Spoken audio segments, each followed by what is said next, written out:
Welcome to Deep Drinks Podcast, where the drinks are deep and the conversations are deeper.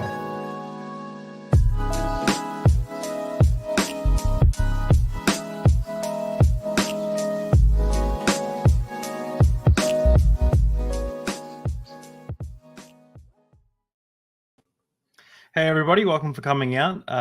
Thanks for everyone who's come out at such a strange time for us to be running Deep Drinks Podcast, but thank you for turning up. So before we jump into it, I want to mention that Ukraine's power grid is kind of a bit crazy at the moment. So if this episode ends abruptly, we apologize, but there's nothing that we can do. Thanks, Russia. But feel free to ask any questions. Just make sure you tag Deep Drinks Podcast or Anna in the chat, and we'll make sure to try and get to them. Before we introduce, I want to introduce Anna by saying Anastasiya Paraskevova is a Ukrainian citizen volunteering on the front lines of the Russian invasion. This is the second time Anna has come onto Deep Drinks. The first time was almost 2 months ago. Today is the 281st day of the invasion, and Anna will be giving us an update from the perspective of a volunteer with boots on the ground. In the wise words of Anna, truth prevails. Fuck fascism all over the world. Fuck Russia in particular. Slava Ukraini. With that, welcome, Anastasiya. What a welcome. Yeah. Oh my God. I always get paranoid I'm going to screw up your name, but I've refused to call you Anna. Oh, You well, did. whatever. Don't worry about it. It's so good. Okay. Well, thanks so much for coming on the show again. Yeah. Hi, everyone who's watching. Listening, I guess. I don't know. You did, in fact, butcher my name, but I completely forgive you because you're my friend, though. Yeah. We've become friends since you came on last, and I've been trying to touch base every few days or so just to keep in touch. But it's obviously a lot of the time it's just like more sirens, more bad shit happening. But there's been some big advancements in the invasion, and I'd love to ask you about that. But first, before we get involved in all that, I wanted to play a bit of a drinking game with you. And I'm wondering, what are we drinking today, first of all? I'm prepared. So I have this cider.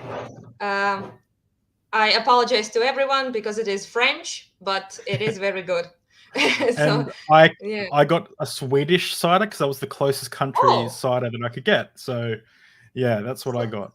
So European vibes all over. Yeah, kind of. Yeah. So let's do that, I guess. So it's day here, and I'm supposed to be coherent, but cider would not do much to me, so I'm not particularly worried about that. So it's actually funny. Yay! It's actually funny because I mentioned this the first time, but like when I first reached out to you, I was like, obviously you're in a war zone, like shit's wild. And I was like, so it felt improper to ask you to choose a drink, your favorite drink to drink. And I was like, look, so we normally for those who don't know, the gimmick of the show is the guest chooses their drink. It can be alcoholic or non-alcoholic, and we drink it together while we have a deep conversation, deep drinks. And Anna said, no, we're Ukrainian, we drink. And she's like, I've got alcohol, I'll find some. And we made it work. So I was like, all right, I'm Australian, I drink as well. So that works well. Yeah, I told you the same this time around. David was like, this time of the day, would you be like, okay with drinking, or it's like too early? And I was like, well, come on, man. It's like never too early to drink in Ukraine. So what are you on about? So especially when you're being invaded. Yeah, that's unfortunately, I must say, upped the drinking quite a bit. So yeah, not in a good way for many people. Yeah, so we already have, we jokes aside, joke a lot about Slavic people drinking, but we are also, in fact, have a pretty severe alcoholism problem. So it's not as fun when you think about it like that, because yes, we do drink a lot and we can drink. We're not getting that very drunk very fast, but that's because we're like veterans. Veterans of drinking. Start from early age, and we have resistance, I guess, to it. So, many people drink quite a lot. How old were you when you first got drunk? 12, 13. Wow. Maybe something like that. I don't remember. Yeah. Around 13, maybe. Oh, I think I was 14. okay. Yeah, nothing. It's just the message. Oh, yeah. Don't worry about it. It's apparently our anti-air just hit something, so we're good. When we started to talking, there was like a siren, and I have a report now that our anti-air like hit it, and it's all good. It's So crazy to me. safe for now. It's crazy to me that you guys just get on with your day in such a crazy environment like that. And it really speaks to, Ukraine and the people of Ukraine. So I get used obviously, to it, I guess. yeah, Sorry. I bet. I was just gonna say, like, obviously, like, what we're talking about war and really heavy things, and there's been a lot of like really horrible, nasty rumors that pop up, and I know that they're all bullshit. So I wanted to play a drinking game where I want you to drink. I'm gonna say a rumor. Some of them are about Ukraine, some of them about you, and I want you to take a sip. And the level of sip is how bullshit they are, right? So if it's really I bullshit, drink a lot if it's very stupid. And I'll try and copy you. So that'll get us into the interview really quickly, really, yeah. It's a very dirty move of yours. I mean, you want to get me drunk, I see. Because the rumors. Yeah. Well, also my criteria for crazy rumors is pretty, I heard some stuff. Yeah, so let's start with let's start with that rumor that you told me today. What was that rumor? And then drink to show me how bullshit it is. This one I like probably the most. We have a lot of like Russian insane propaganda shit about us all the time. But one of my faves was that they actually showed on their TV a couple times that we apparently in Ukraine were doing research and scientifically creating a virus which attacks Russian DNA specifically. So to find out like ethnic Russians in Ukraine and to kill them. So this was not just any virus. This was the virus that was getting cooked in biolabs in Ukraine, infamous biolabs in Ukraine that none other than NATO sponsored. So right. That's my favorite. About I think that's my fave because it just has such a Bond movie villain vibe to it, like secret virus in the laboratory in the labs going to destroy the population. It has this like maybe James Bond or maybe like Hydra from Avengers or some shit, this type of vibe. So it's very bullshit. All right. Okay. 3 sips of bullshit. 3 sips. That's good. That's good to have like a number. We that's also funny because Putin's big thing is we are one people, and like so it's like if it was going to attack Russia, it would be attacking Ukrainians as well, according to Putin. Okay, so the next claim, I'm going to throw one at you and tell me how many sips this is. And we might need to take a little. Hang on, if you need to take a break, let me know. Ukraine is full of Nazis.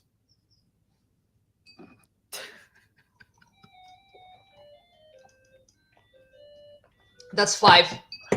That would be the max. That would be the max. Five's good. That's a good max. Okay. I will not even comment. I think drinking is enough for that one. Oh yeah, you don't need to comment because it's bullshit.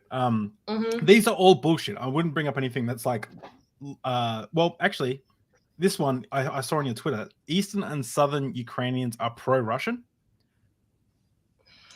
What's that? 3. 3. Okay. Yeah. So on the level of biolabs and viruses, basically.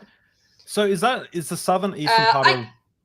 Yeah, I can comment on that a little bit. Yeah, comment on it. Yeah. So basically, there's this very widespread actually notion. So it's not even a rumor. It's something that quite a lot of people believe. That's why I'm going to talk about it a bit. So I believe that biolabs, like most people, understand that this is that this is insanity straight up. Yeah. But this is like something. So basically, there's this like notion, Russian imperialist idea that everyone who speaks Russian is essentially a Russian. So this does Right. not apply only to Ukraine, to be fair. It applies to like Armenians, Georgians, Belarus people, Kazahi, whatever their like the ethnicity is. It is, if they speak Russian, they basically are in the Russian sphere and Russian, part of the Russian world, Russian. So most of the eastern Ukraine and southern Ukraine speaks Russian because we were heavily Russified, both in Russian Empire, in Soviet Union as well. So the language of Ukrainian language, among other languages as well, was eradicated by law. It was not taught in schools at all.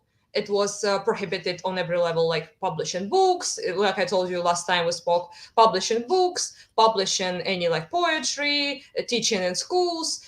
Pretty much soft prohibition, like it was in Soviet Union. Like if you speak Ukrainian, you're like a dumbass. You're unintelligent, rural. You will not get a decent job. You will be treated poorly. So this was the ways they Russified pretty much east and south. And since western parts of Ukraine, central and like western, like northern western parts were not in Russian Empire, and not in Soviet Union for such a long time as East was, they were not Russified at all. So some parts were in other empires, such as Polish Empire or maybe Austro-Hungary, Romania, whatever it is, but they did not destroy the language of the people they basically occupied and took as part of their, forcefully united with their like empires. But in our case, we forced pretty severe discrimination and subjugation by Russians, and that's why we speak Russian. So this is what pretty much Russians mean when they make this assumption or straight up propaganda that we in the East, like me, I'm from the East, Kharkiv, and I speak Russian. So we are supposedly pro-Russian, although every stat in the world shows differently. And all regions in eastern Ukraine voted for independence. More than 80% of people voted for independence in 1991, when Soviet Union collapsed.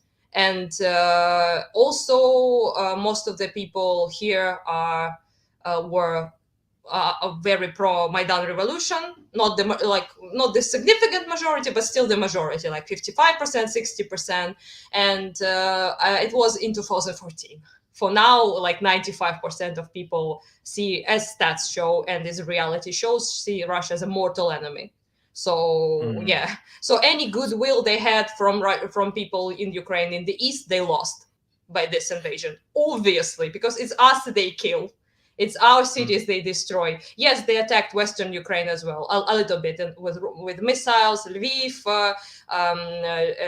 Chernivtska Oblast, they attacked Ivano-Frankivsk, if I'm not mistaken. It's all like Western Ukraine. But this is like this compared to the destruction they did to the east and to the south, which is Kharkiv, Mariupol, which is Mykolaiv, Kherson, all south and east. Zaporizhia, Dnipro, it's all eastern cities that suffered the most damage.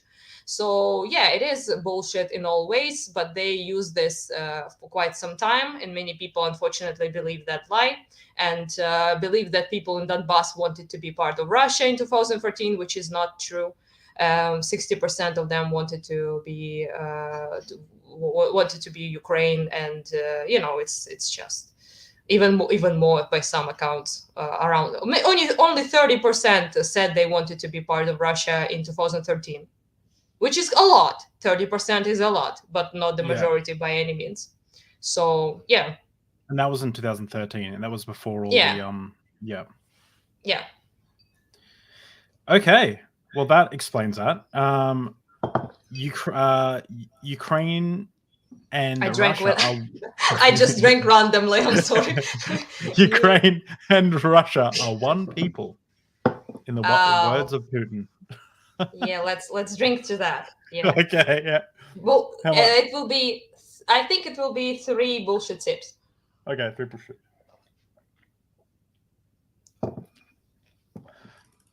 All right, everyone's going to be judging my sips because I'm a lightweight compared to you, turns out.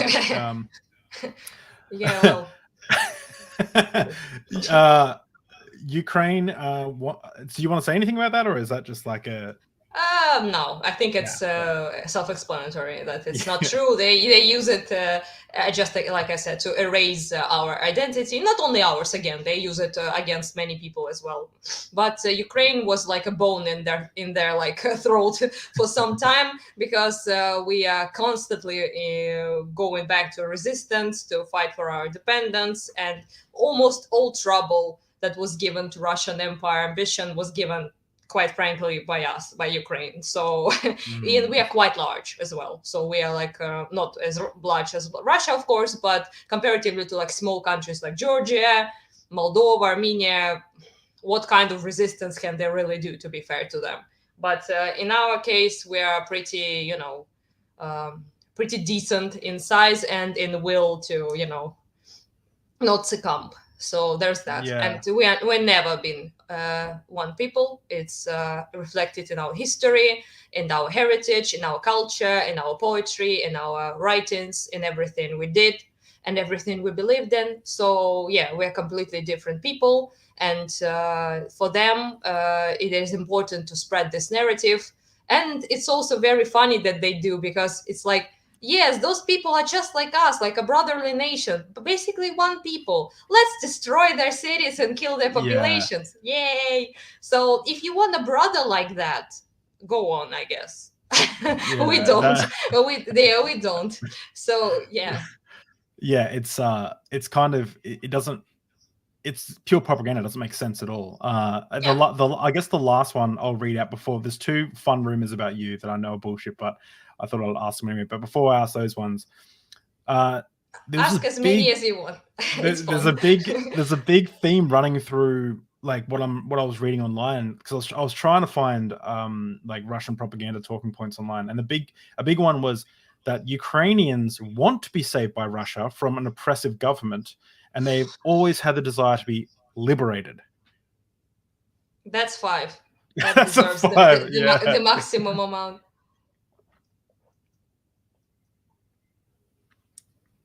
5. Awesome. Sorry, it deserves 5. Yeah. Um, It's silly because, like what you said before, if the like Ukrainians aren't running into the arms of the Russians. The Russians are bombing the shit out of civilian like buildings and people. yeah. Like it's just crazy. It's most importantly, it is that it goes back to the same narrative I just talked about. So basically, in Mm, Donbass, they apparently wanted to be saved by some Nazis that came to destroy them and kill them, which never happened. It was never confirmed by any organization, human rights organization with any reputation whatsoever, because there was like international groups that came there to see if there was really any like discrimination or genocide or something. No, they found nothing. It's just this is not an oppressive government in any way, shape, or form. It's a democratically elected government. Maybe for Russians that's oppressive, I don't know, but basically we voted and we chose the Zelensky. I personally did not vote for him, but pretty much everyone I know did. yeah. So he was like every person voted for him that I know of who voted. So Would you vote for him now? maybe, yeah. It depends. He is quite good in terms of wartime leader, so I way better than I expected, to be honest. And one of the main reasons I did not vote for him in the first his first run, if he will have a second, I don't know.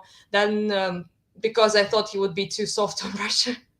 So basically, I was afraid that he will be right in the centrist wave.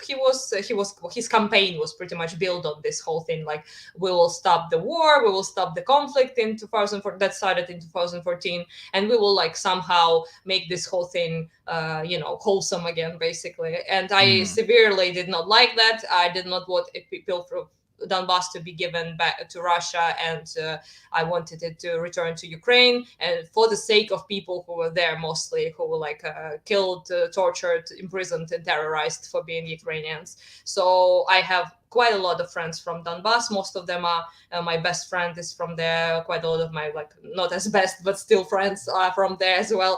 And I hosted families who escaped from Donbass. One lived in my apartment for a year, and they escaped from Donetsk pretty much. Not Donetsk, but they lived next to Donetsk in Donbass.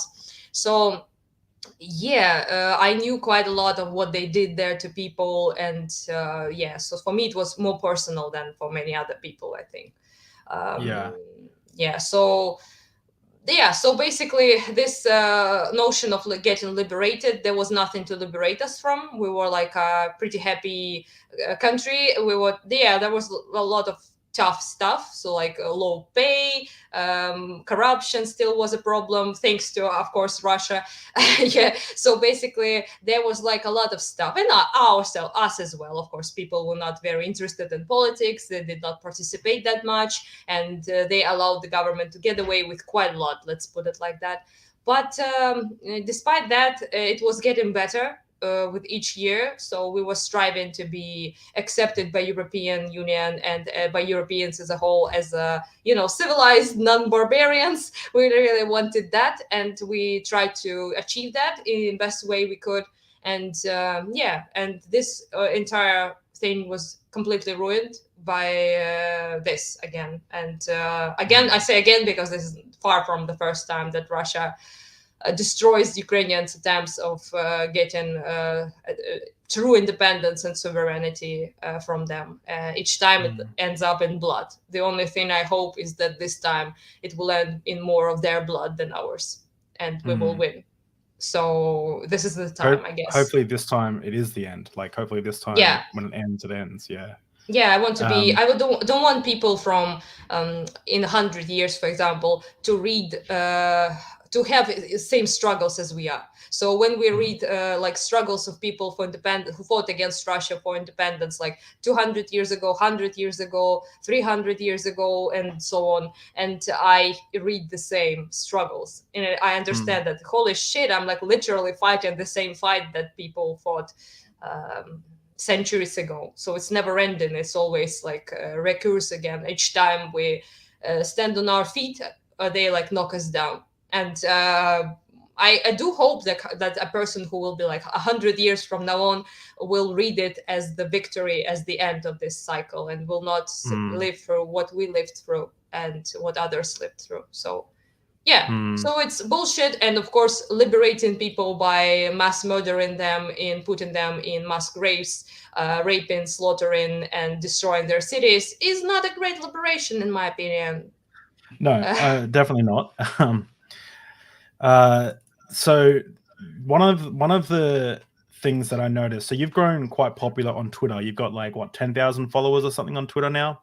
Yep. And you got the DGG, the Taliban right behind you, GG Army. That's how I first saw you. Was on Destiny stream. I watch Destiny all the time. And people love you, but there are some people who hate you, and they've made up some funny ass rumors. And the first one that I saw pop up, which made me super mad at the time, because the dude was a piece of shit. But some creature who was streaming from literally a between two buildings. Yeah, it was between two buildings. It was literally out in the street with his computer, and the stream had to end because someone yelled out of the window "Hey, shut the fuck up! Go inside! What are you doing?" As he's screaming to Dylan Burns on stream. Amazing content. That's the only dunk you need actually on him. You don't even have to talk on him. It's that person already finished the job. Who was you crazy fun, go away. And he's "Oh, sorry." But oh geez, he was he was he was far left, wasn't he? He was a far lefty, which is sad because I consider myself quite left, and it's I hate when those are what you guys call in the West tankies, apparently. To me, it's just your regular communist, but many Western leftists don't like that, so they call them a specific word, and I try to abide and call them that to not upset some feelings, I guess.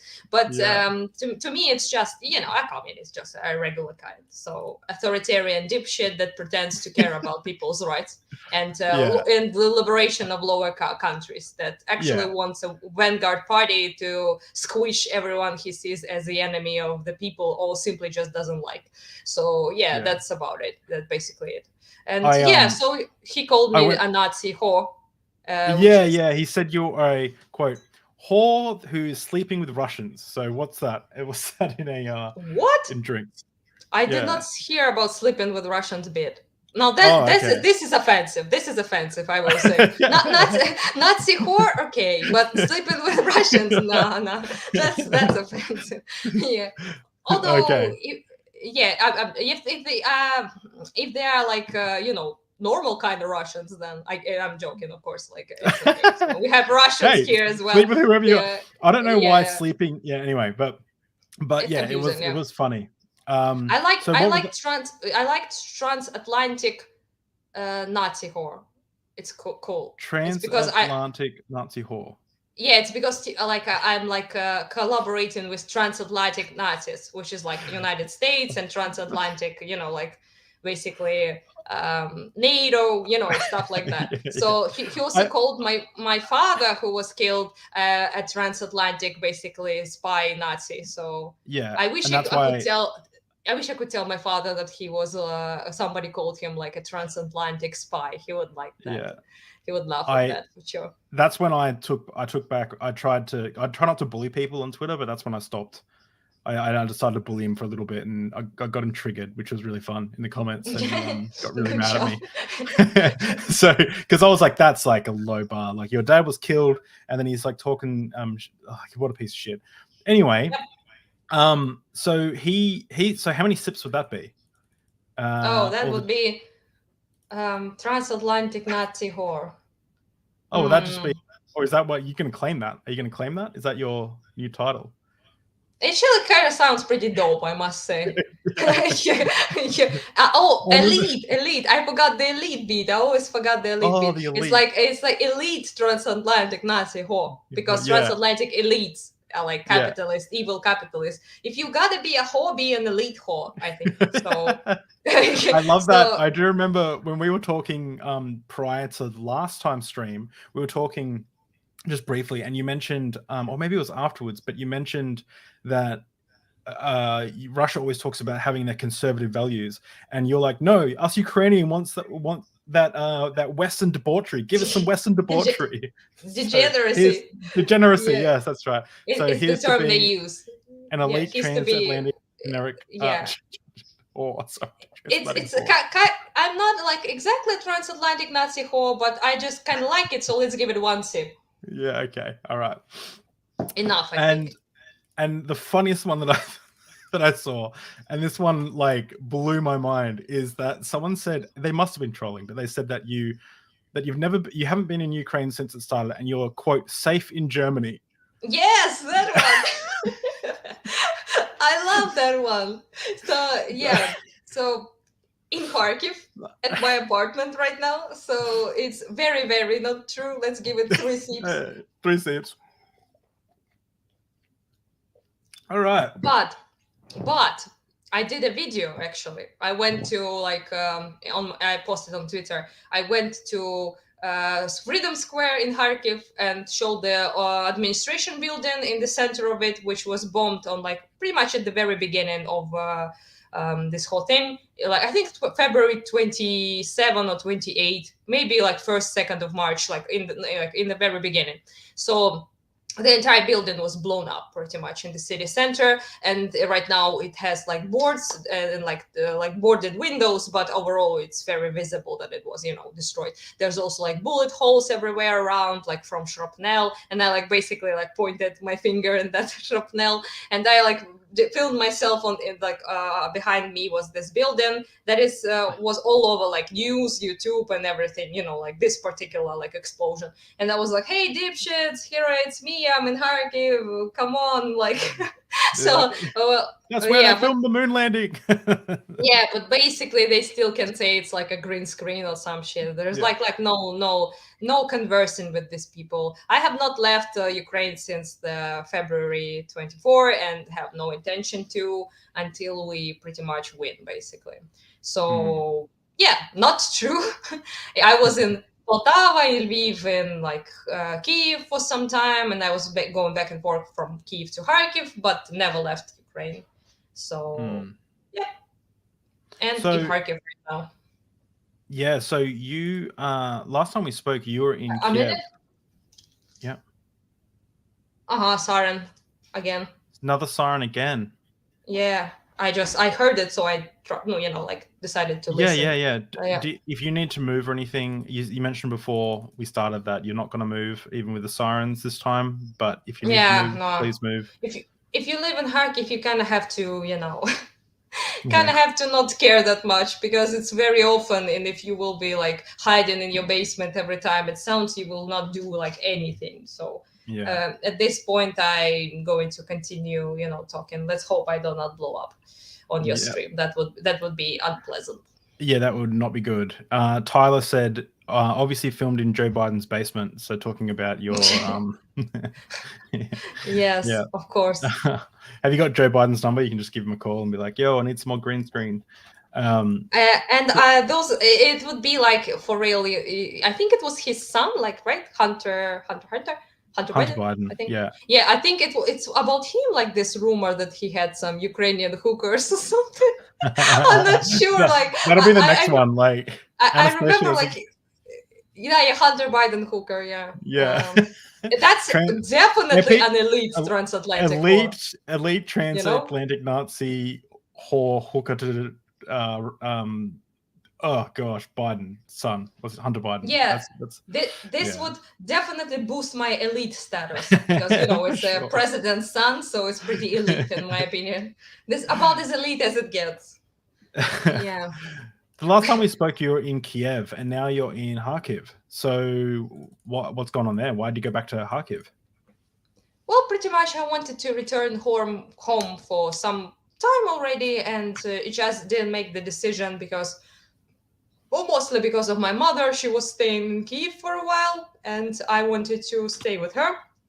After what happened to my father and to her, she was like in the house that exploded as well. So I wanted to give her like a little bit of a break, to take her to another place, because Kharkiv was she couldn't stay here. Like, it was everything reminded her of what happened, and there was like pretty severe explosions and artillery back in that time, because counteroffensives began after, I think, a month or something, like a month and something, maybe 2 months, like after my father was killed. So it was like artillery bombings like pretty much every day, and up to seven strikes per day usually in Kharkiv.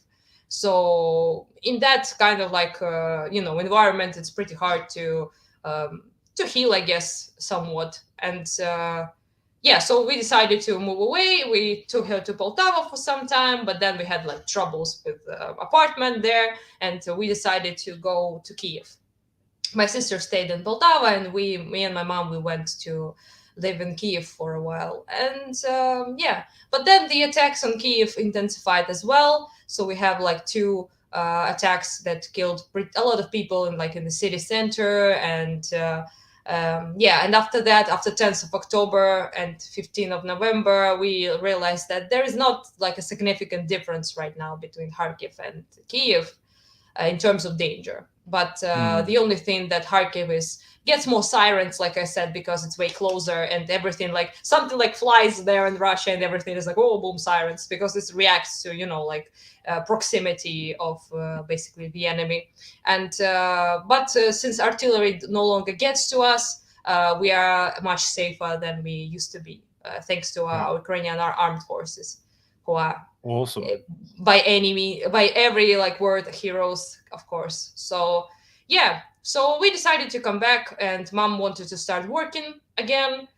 She's a dentist, and so basically there was the decision to return. And also the blackouts in Kharkiv are less severe than in Kiev, which is also pretty important to me, And because my work partially depends on on internet and stuff like that, so it makes sense to me. As I'll also like buy stuff, I correspond with volunteers, and it's very hard to do without like cell phone connection, without internet, and having like 12 16-hour blackouts per day, which is in Kiev, is most of the day without cell phone, internet, and in the dark. So Yeah. not good, not good.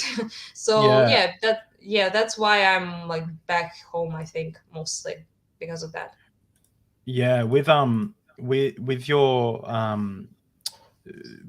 Twitter, there's so many photos of you just like in the dark with a candle and like no electricity again, and we had electricity back when you're in Kiev, I think it was.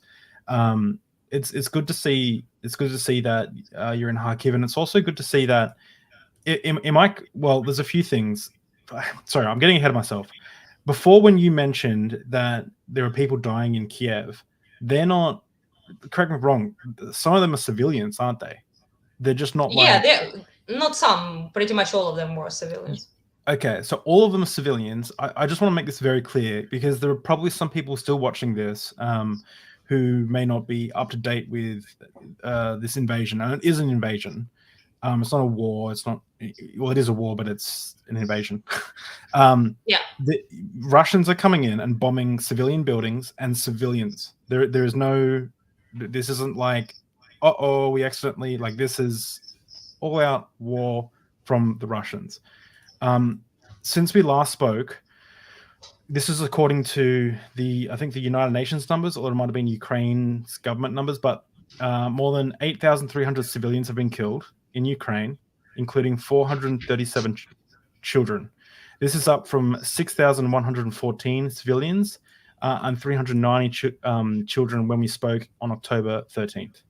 So And there's this been... is I'm sorry, this is very low estimation as well. Yeah, So this so is like, this so international organizations pretty much say that confirmed that. So the ones they like 100% sure. So this does not even cover Mariupol, honestly.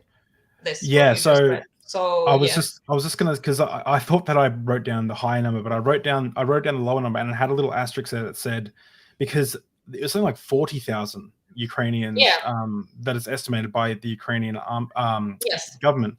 But the reason they chose this is because this is like bona fide death certificate, like dead, like where that these numbers will still come out, they just haven't come out yet with the United Nations. And so these are civilians. These are not people fighting, in the army or anything. These are just civilians who are killed.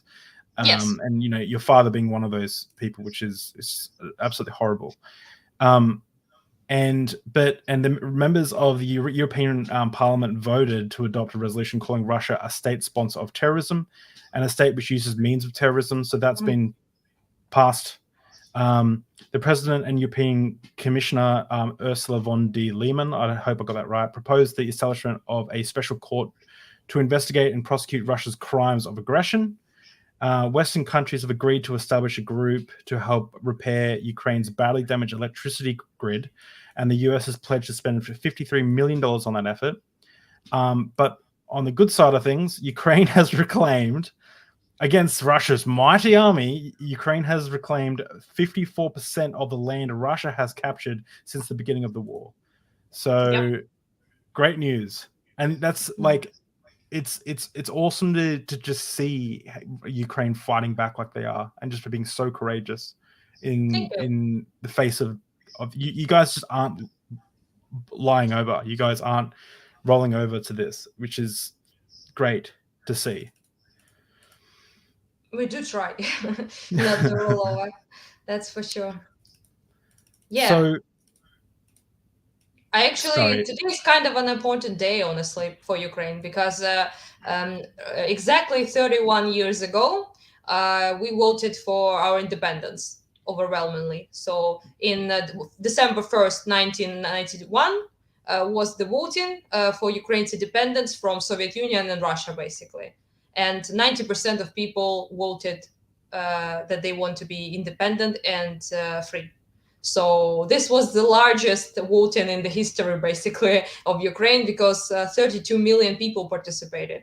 this is an insane amount of voters, never again in the history, I think, like ever, people vote that much. So it's people who go vote is like maybe 40% if we're lucky, like of the population votes, or maybe 50, maybe, but mostly around 40. And I think that's the number like all over the world. Like most people like don't go, unfortunately, to vote like most of the population. This was a humongous amount of people who went to vote for our independence. So yeah, so what was the percentage? You say the absolute numbers. 90%, 90 and 32%. 90 like dot 32%. So 90% basically. Whoa. Yeah, Wow, quite that's a a lot. lot. Yeah. That's a lot. I wonder how many people wanted to vote and just couldn't because of wherever they lived or access to. Pretty much all people who did in fact vote, like our parents' generation, they all say that people like went out of their way to vote because it was that's incredible. Because people were like, holy fuck, we're actually voting for something. It was like democracy moment after like years of totalitarian, dictatorship, and being part of like Soviet Union that quite a lot of people never wanted to be part of. And even at the beginning, pretty much nobody did, to be honest. But not nobody, but quite a small amount of people wanted. But years of being in part of it, of course, some people were brainwashed to believe it was a great country, best place on earth, which it definitely wasn't. But even so, they wanted to be independent in 1991, which is pretty crazy considering how much propaganda there was throughout the decades.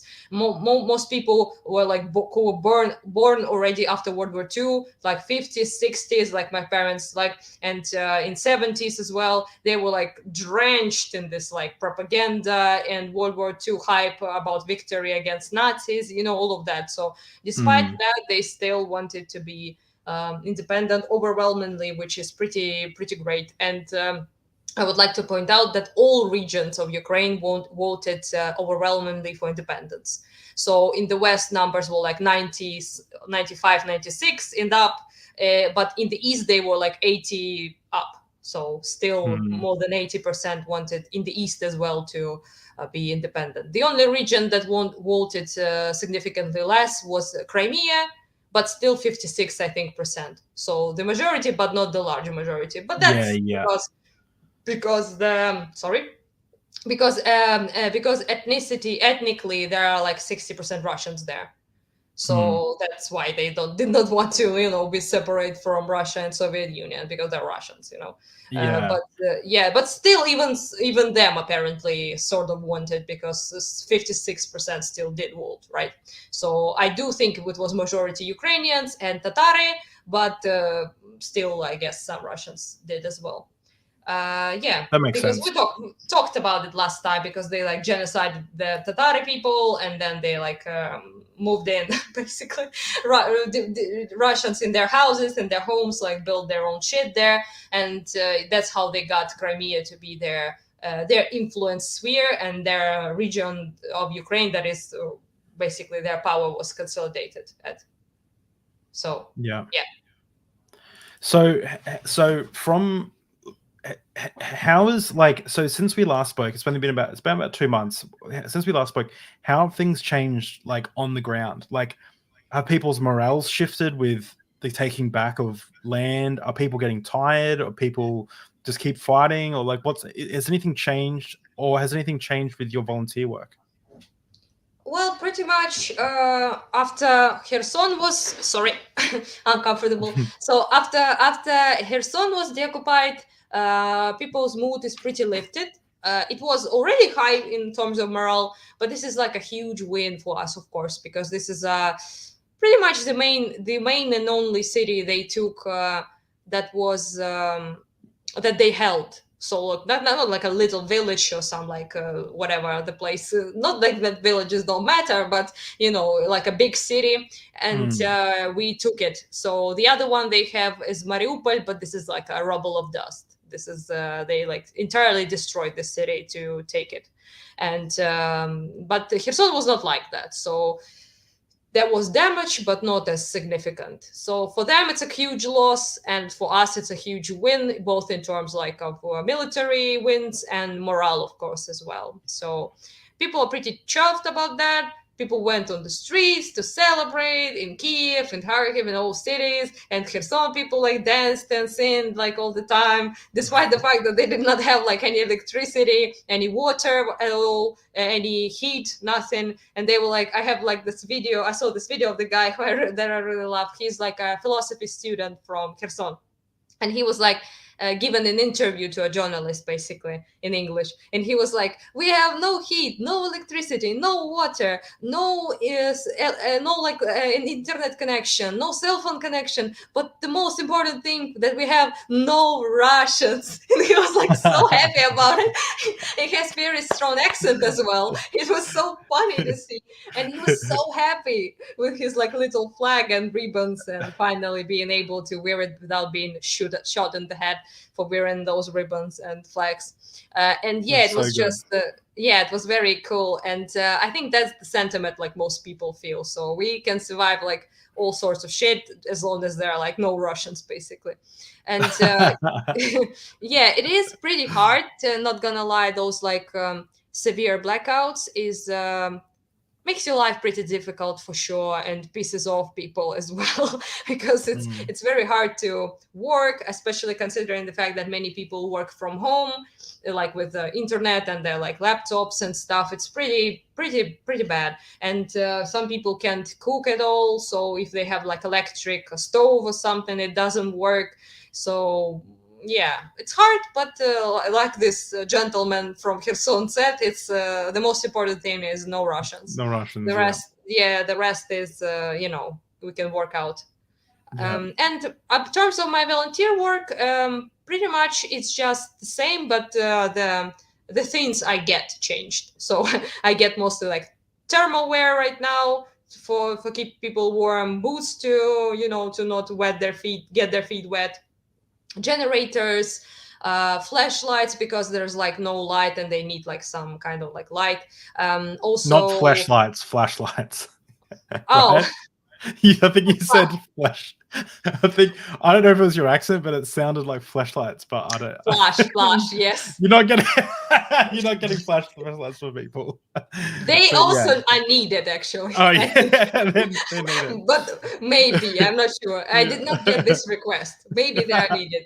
But I think like maybe not the best thing in like dirt and trenches they like live in, our soldiers. But who knows? Who knows? Yeah, who knows? Have not received any like requests for sex toys. But other than that, yeah. So I will remember that one. I think somebody made fun of me already, and I didn't understand why, because I was talking about flashlights.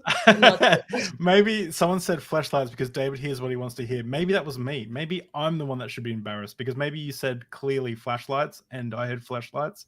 So someone delete that bot.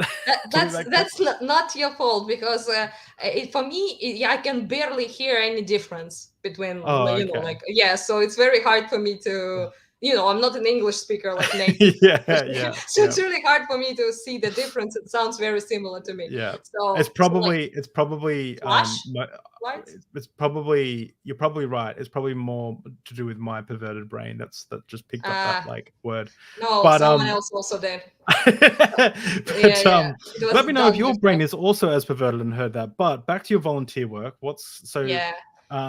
So you're now getting like things like thermal stuff, and that brings me into a question I had, and I saw it on a news article, and that is like, it seems like, correct me if I'm wrong, but it seems like Putin's next like attack is on the electricity grid, because he knows that winter is going to make the Ukrainian people weak, because they won't have access to heating and electricity through winter. Do you think that's true? Do you think that Putin is, or the Russian army is deliberately attacking the electricity grid because of that reason? Or do you think it's just... Yeah.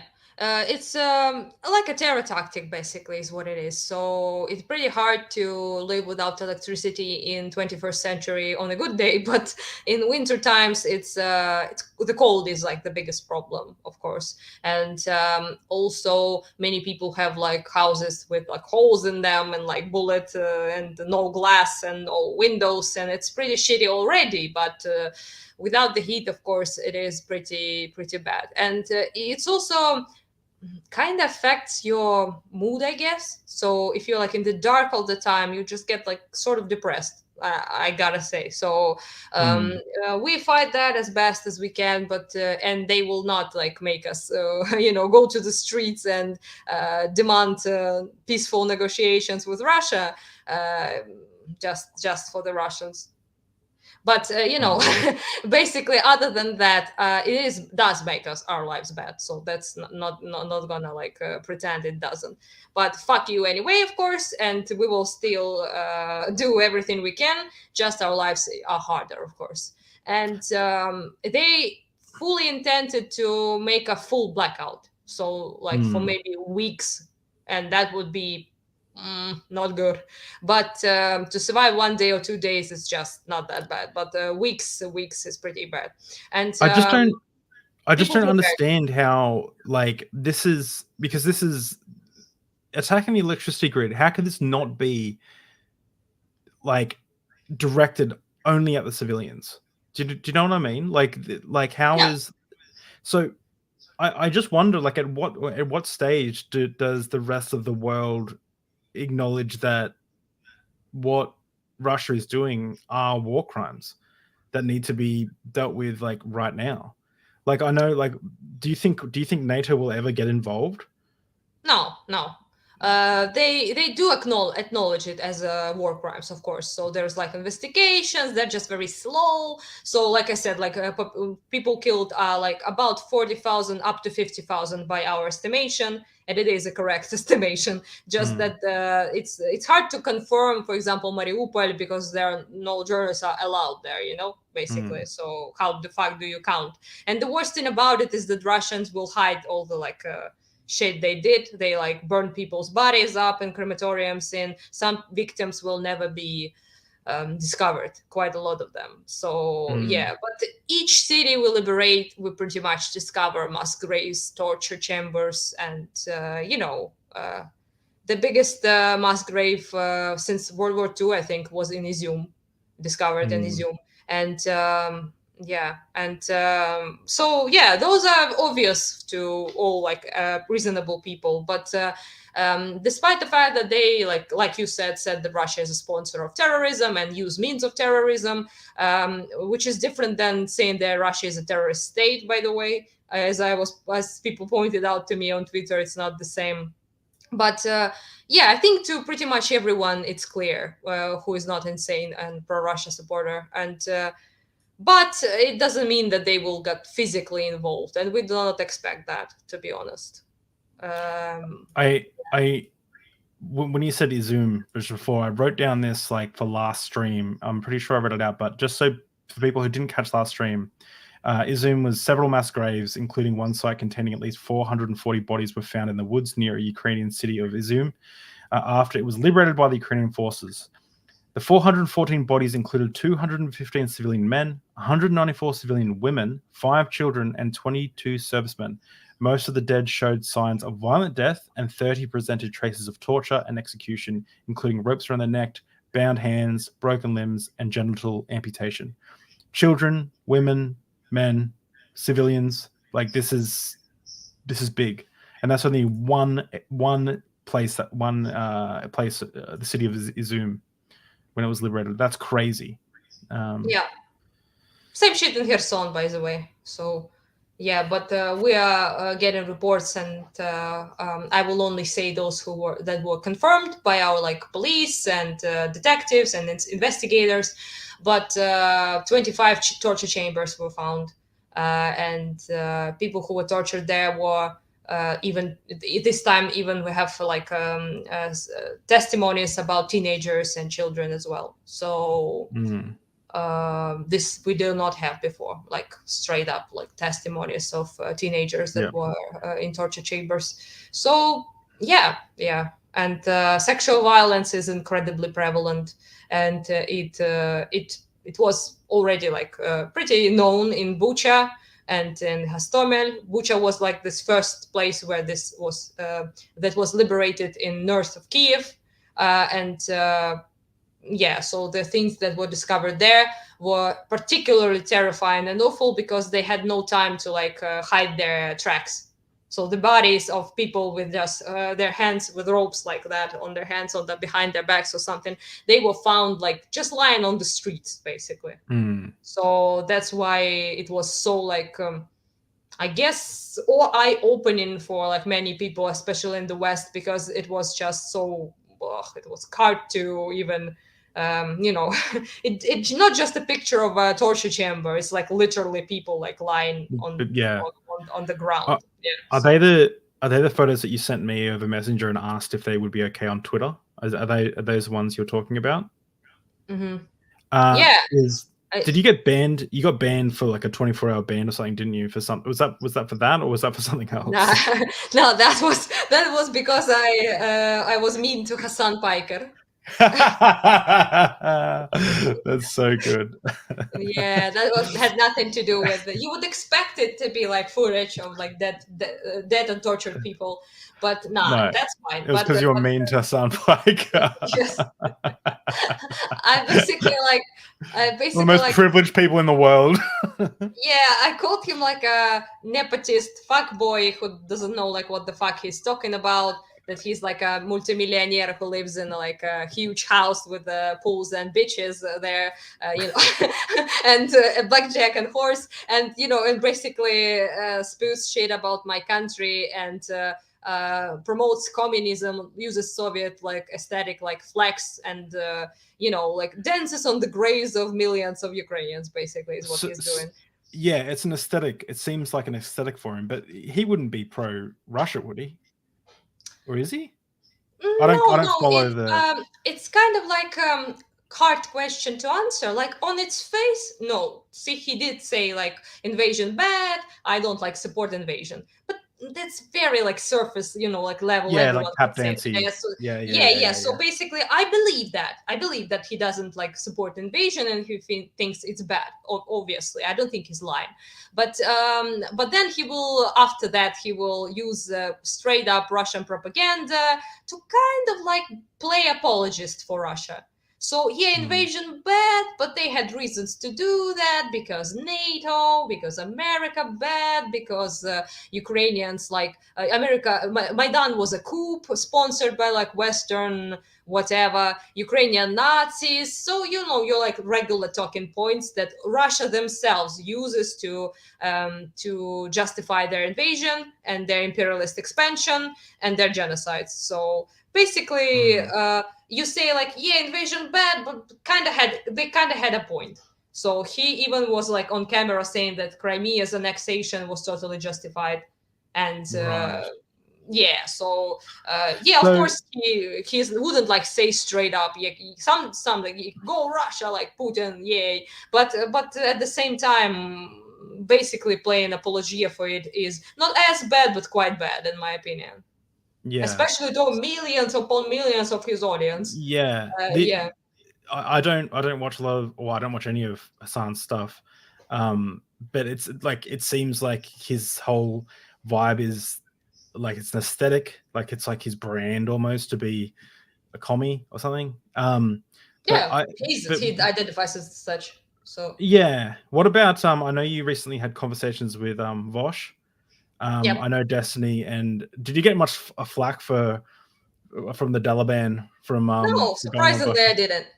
Oh, okay, interesting. So that's good. So everyone was like saying, "Oh, they're going to like hate you for doing that," and like Destiny like and Wash like hate each other, and their communities like hate each other. And I was like, well, I do hope they will not behave like children, and they will understand that I'm my only team, to be honest, is Ukraine. So so that's why, and I'm interested in talking with Wash because he covered Ukraine quite a bit, and he was good at it too. There were some like major issues I took with his comments, which I hope to talk about with him next time, and he agreed to talk about it. I'm not sure when, but when he will be free to do that, we will. I believe he will be receptive to, like, I guess, criticism and my concerns. At least that's what the impression I got from him. If not, at least I will express them to his audience, I guess. So it's not like a debate or anything, but I just want to, express how offensive I found some of his comments. But to be completely fair with him, it was like 95 of his coverage was great. So like maybe like 5% was I took great issue with, and I want to talk about that for sure. Yeah. But overall, he was pretty good, and I also have like a bit of a admiration to him, because he's one of the leftists who were not pro-Russia and were not spewing Russian propaganda. Really left people, not like social democrats or like liberals or something, but like straight up socialists who identify as socialists. So I think he did a pretty good job at that. He also went against his own quite a lot for that. So I appreciate that. I think that speaks of a higher character, in my opinion. So I hope him and Destiny can work out their beef, and they can like have some spirited debates again in the future, because I'm not sure if you've ever seen the debate with Destiny and Vosh and the two like right-wing white nationalist dudes, Eric Stryker and some other douchebag. Anyway, it was funny. Like you almost you see Vosh laughing the entire time at just how stupid their arguments are, and it's amazing. Like I watched it, and I put it on every now and again, like I put on an episode of Seinfeld. It's like the funniest thing to me to watch. Great. Need to watch that, I guess. So good. Yeah. It's so good.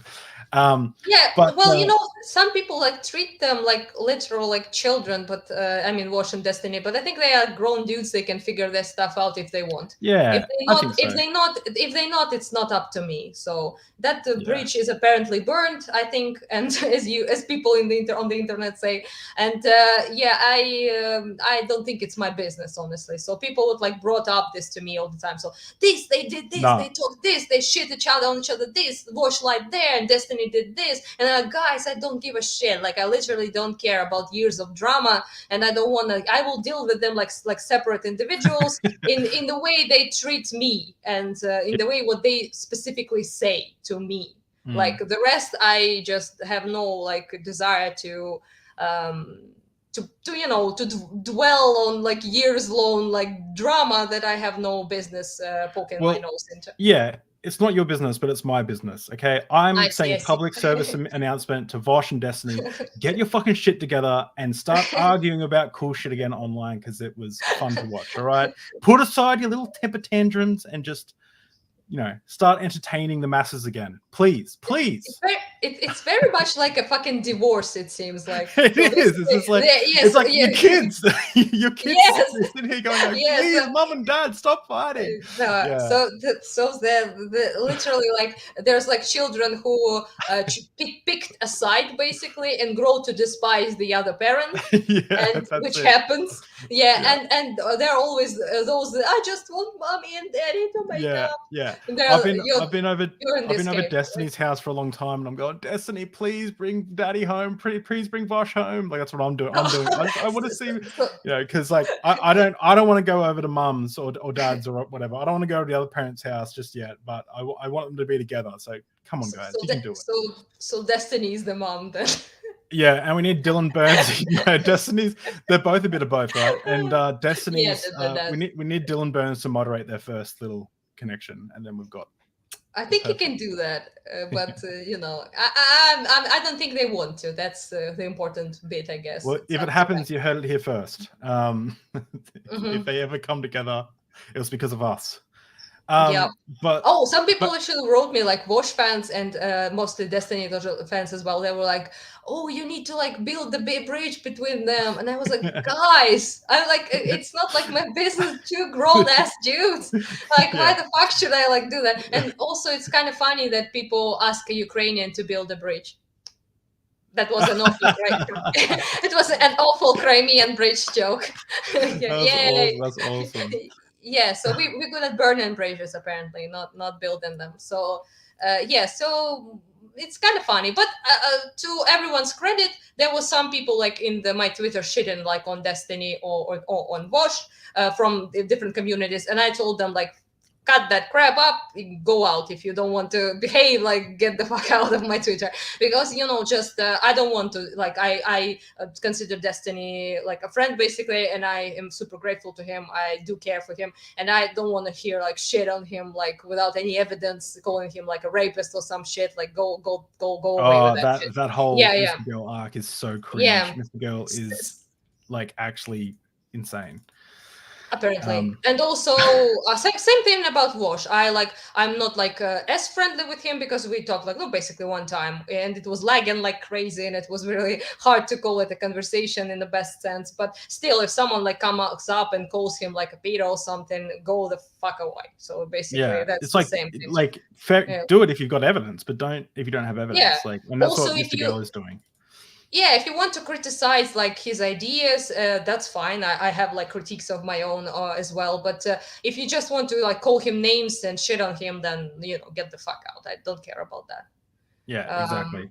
Yeah, that's kind of like I do. But most people behave completely fine. And I wrote a message like that. And to be honest, like most of the Wash fans were like, "Oh, Destiny fans like will shit on you for talking to Wash," and did not really happen.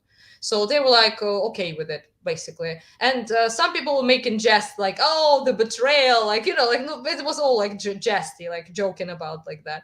And yeah, so some people were like asking me to ask Wash some mimi questions about horses, which I didn't ask. So like stuff like that. So I don't think it was that bad. I also asked people to behave. Maybe this helped. I guess. Well, like people love you, like I was saying. Someone said this Thorbjorn. Sorry, I can't present it. Said Lund. Ugh, sorry, I can't pronounce it. Said why does Anna keep referring to Russia as left? It's Thorbjorn. Thorbjorn. Bjorn. Oh fuck! I'm making work for my Scandinavian brother. We don't have many names like that up in Australia, down in Australia land, in Kangaroo land. Why does Anna keep referring to Russia as left? Putin has much more in common with far right extremism. Almost everything Crimea says about Ukraine is, or at least feels like projection. Yeah, Russia's You're right. completely correct. Right. I never called them left. I don't know what you mean. No, you might be confusing something. I talk about like Western leftists that support Russia. So like communists. But Russia itself is not left by any means. It's pretty fash. So yeah, I agree with you 100%. Yeah, and when we spoke the first time, you mentioned how like we all expect the far right to be pro-Russia because no offense, they're morons. But why we're mentioning the far left as well is because we're both really surprised by that there were far left people who were supporting Russia. That to me like blew my mind.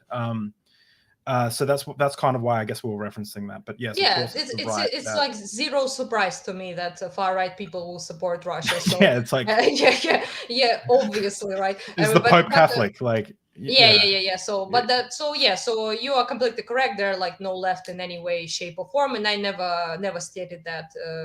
I think never. They do LARP on some like communism aesthetic, on like Soviet Union nostalgia, but it's just straight up like aesthetic to them as well. It's no longer like Russia is not communist in any way, shape, or form right now, and neither is China, by the way. But that's another story. But they have some like maybe elements they talk about like past nostalgia, using this like nostalgia fuel, but calling them left is incorrect. What I am pointing out though is that far left people turned out to be just as shitty as far right people, which I talk about a lot.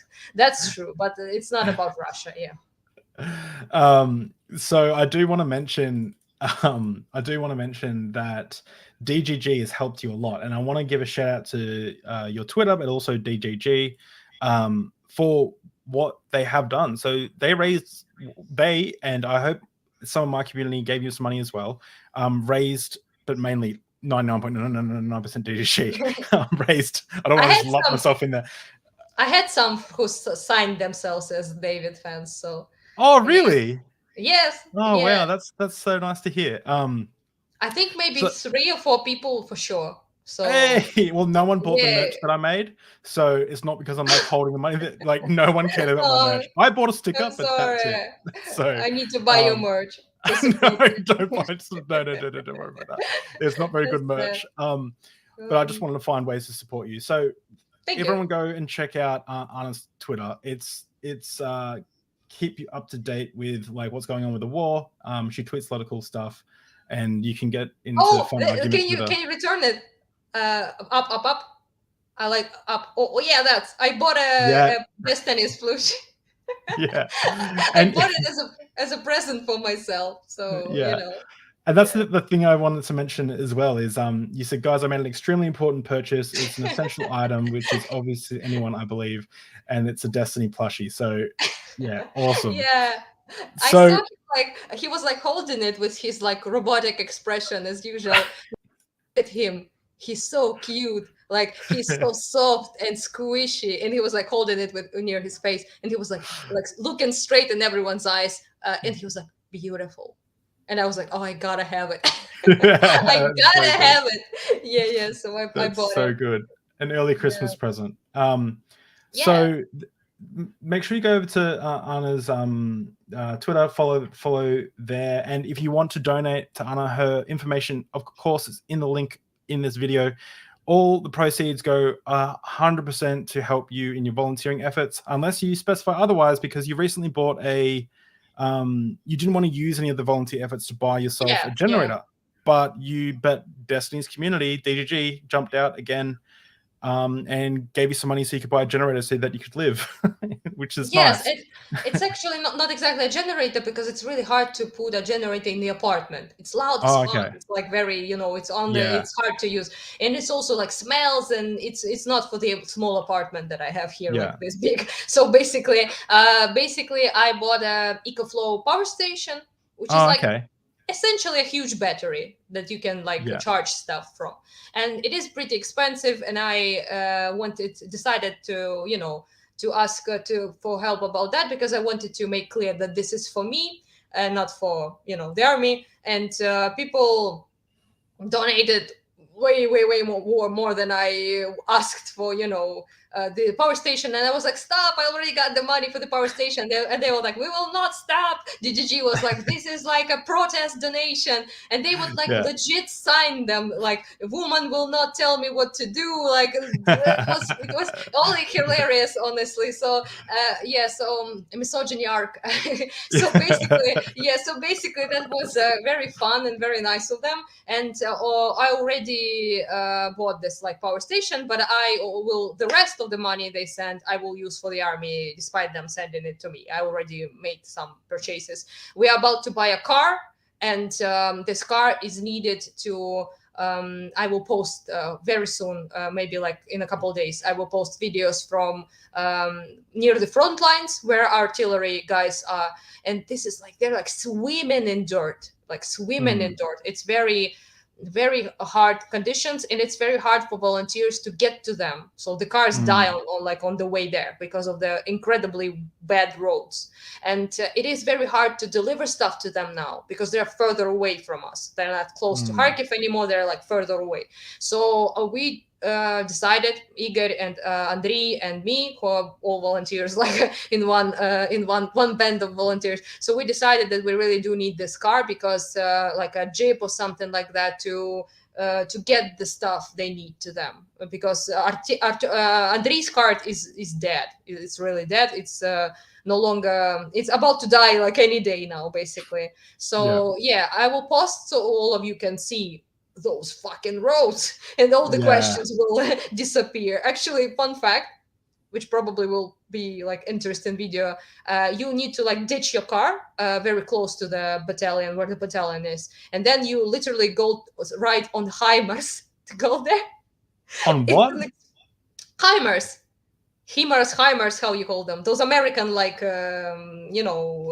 weapons, heavy weapons, artillery and stuff like that.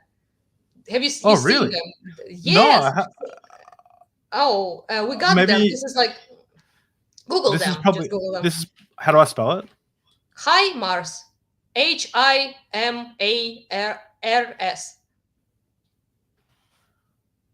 those are the ones we received that really helped us with the counteroffensives and that like really boosted our Not capabilities. Armas. Uh-huh. I'm trying to look it up. Yeah. Hang on a sec. Sorry. So you really, you drive on them. Yes. It's actually kind of hilarious and epic. You just remove like the shooting bits, like the rockets themselves. But yeah, and you use this thing to cross that dirt. That dirt is that strong, actually. Jeez. Wow. Yeah. Well. And even those things drown. Even they drown. So it's very, yeah. Because we have very specific type of soil in Ukraine. I don't know if you know this. It's called chernozem, which is could be translated as black earth. So it's incredibly oily. It's very greasy.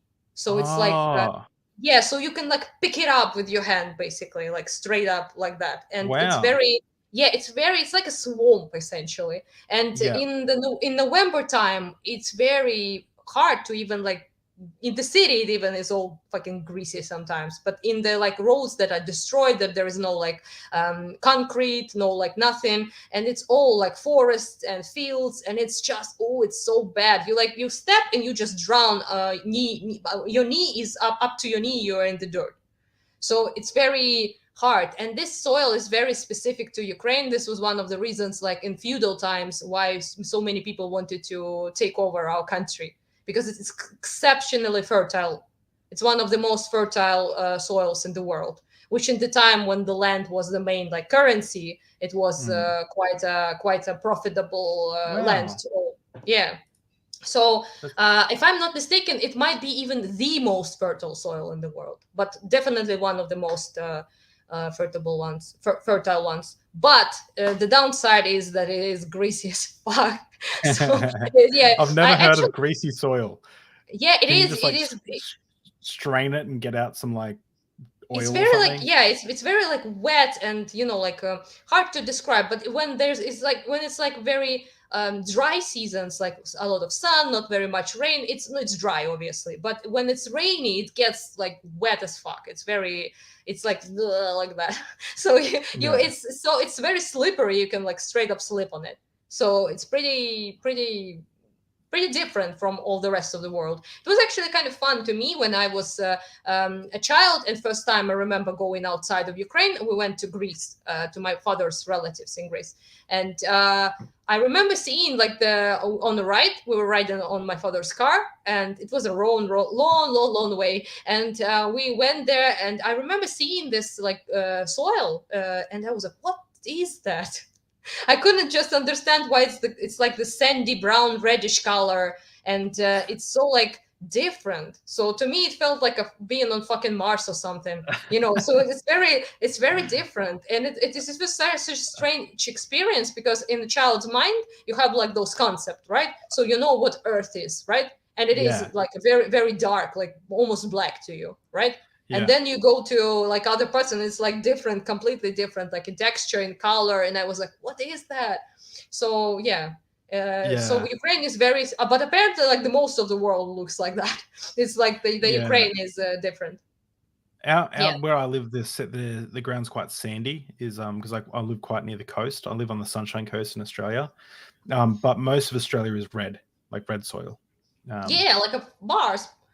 Yeah, pretty much like Uluru. If you can open up my Twitter, you can see that actually that soil. I just posted a picture of it with guys like we brought generator for them, maybe to show people or to see yourself how actually incredibly dark and like greasy it is actually.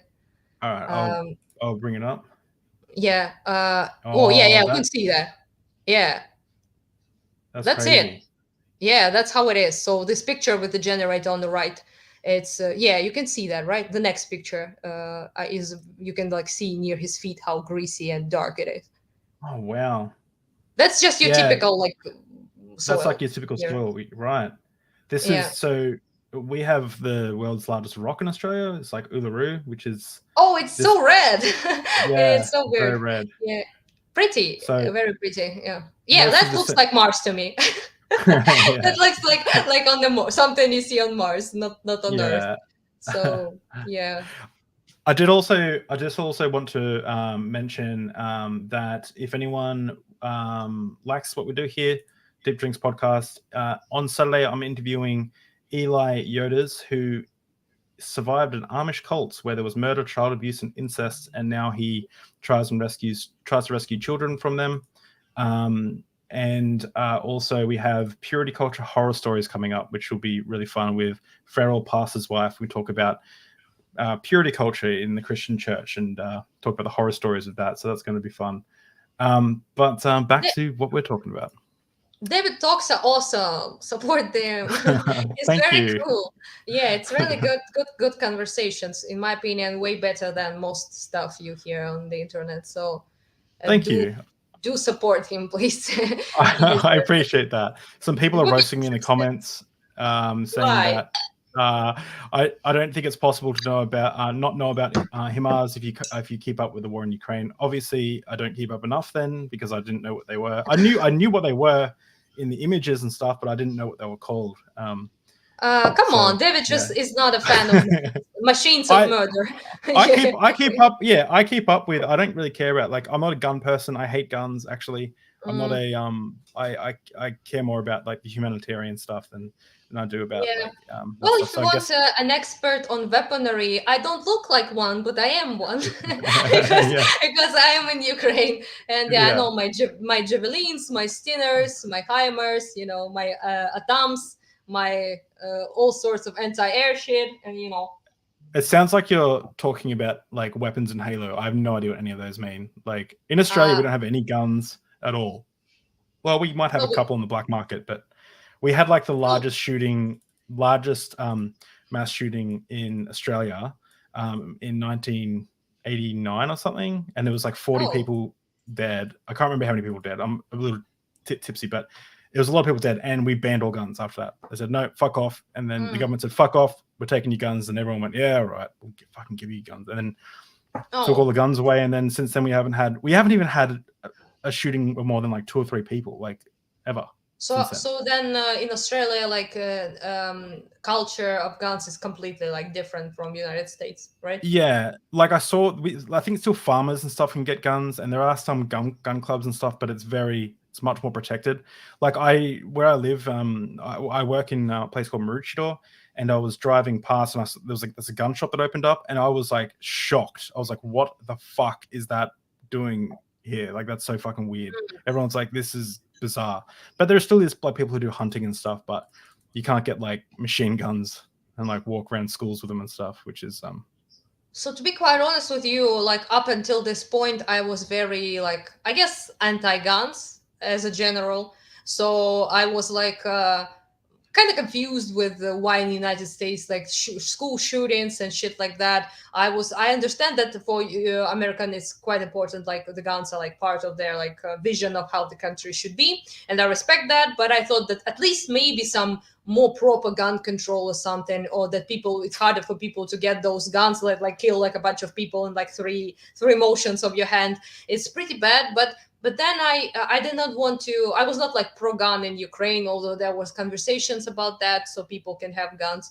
And my opinion somewhat changed, at least in terms of Ukraine, because sometimes I think about maybe if people in Bucha had guns, maybe they could have defended themselves at least, and to not get like butchered like sheep with no means of protection. Possibly. Yes.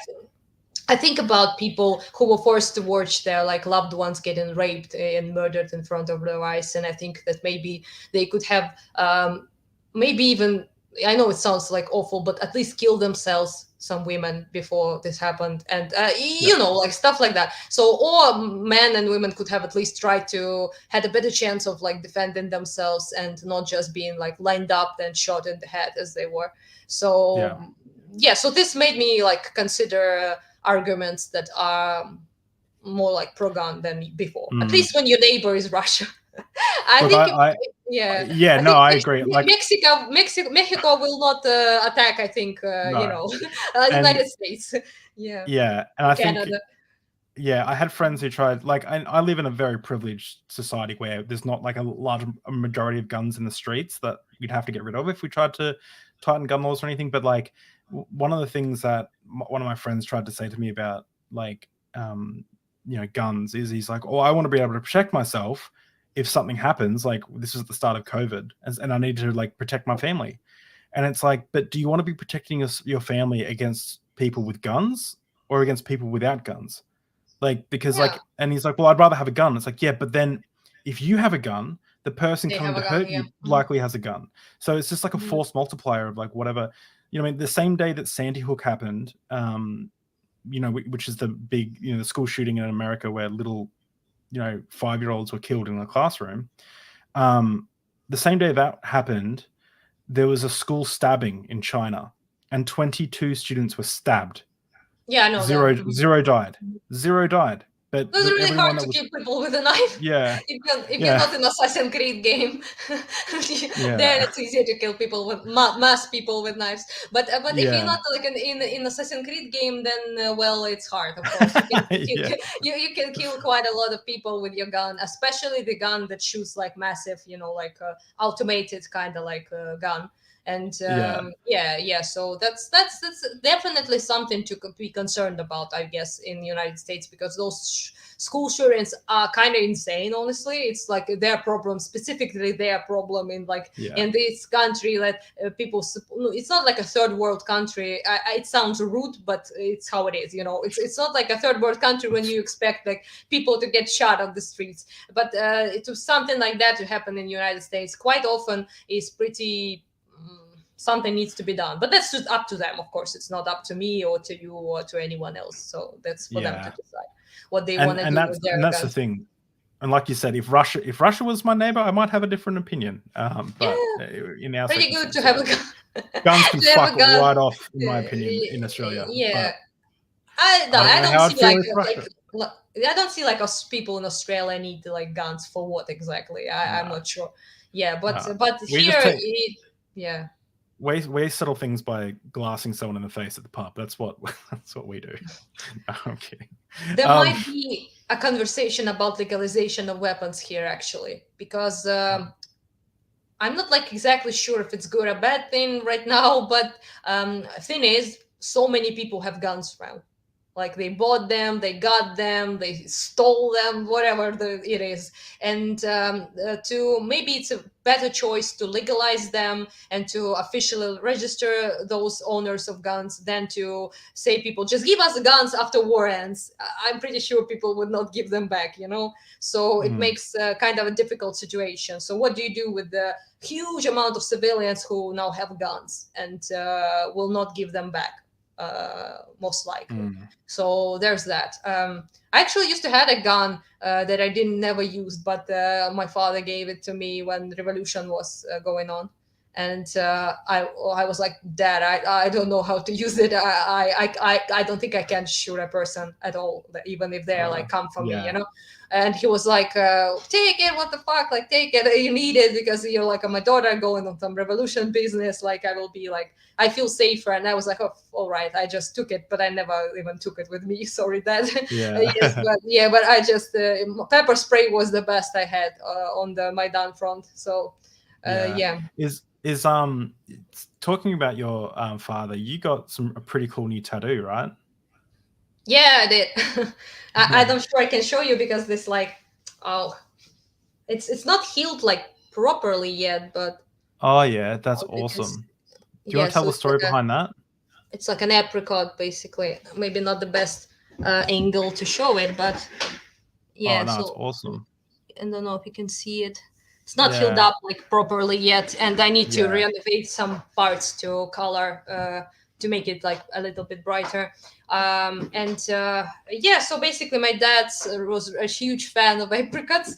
He used to grow them apricot trees in his garden.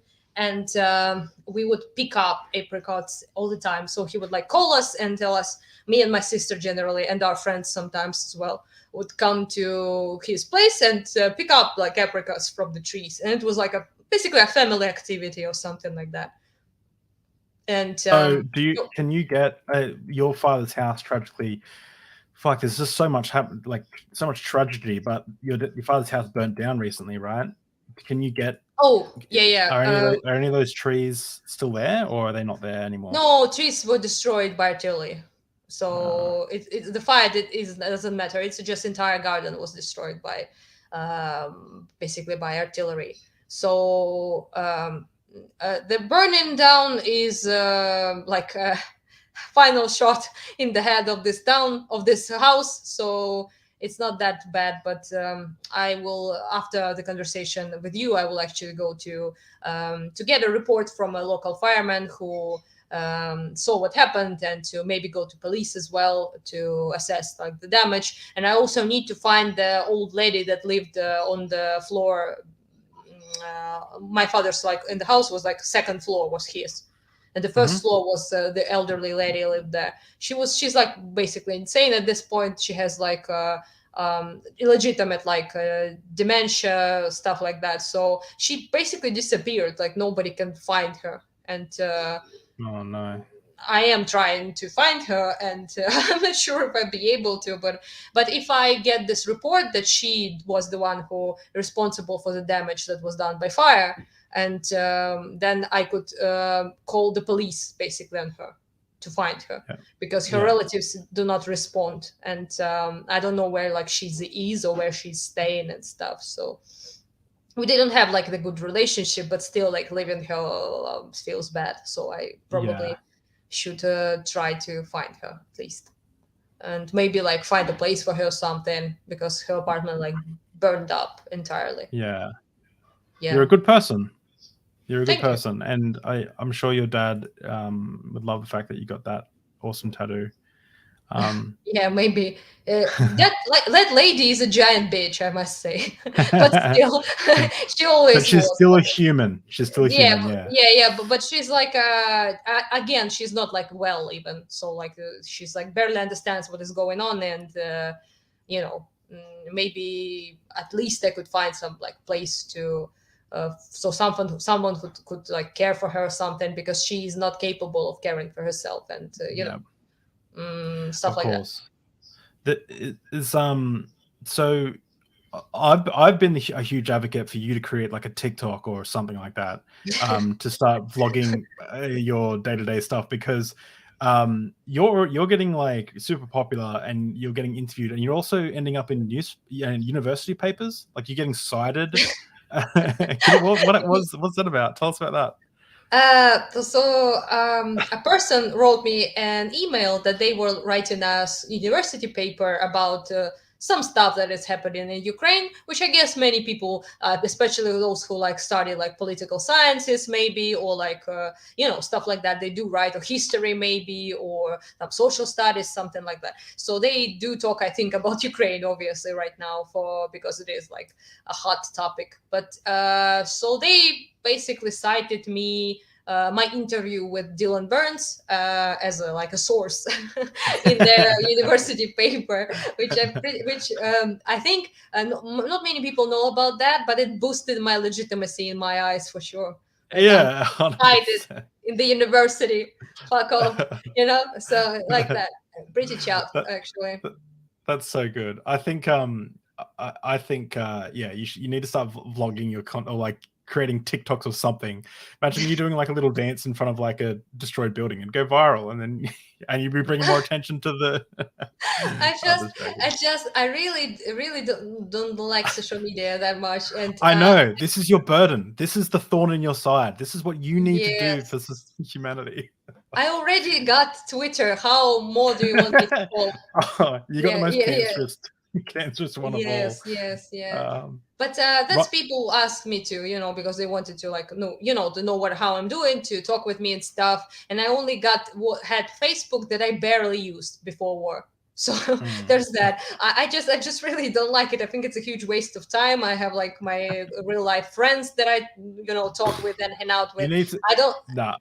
You need to start avoiding real life, get into a dark room, and you need to play video games, and you need to like chat to people online. That's how to live a good life. I think about it honestly. People say I should start like YouTube and shit, and Yeah. I barely have the time to sleep, guys. I really like can't imagine filming shit and There you go. want to. Film yourself sleeping. That'll go viral in itself. Like people do it.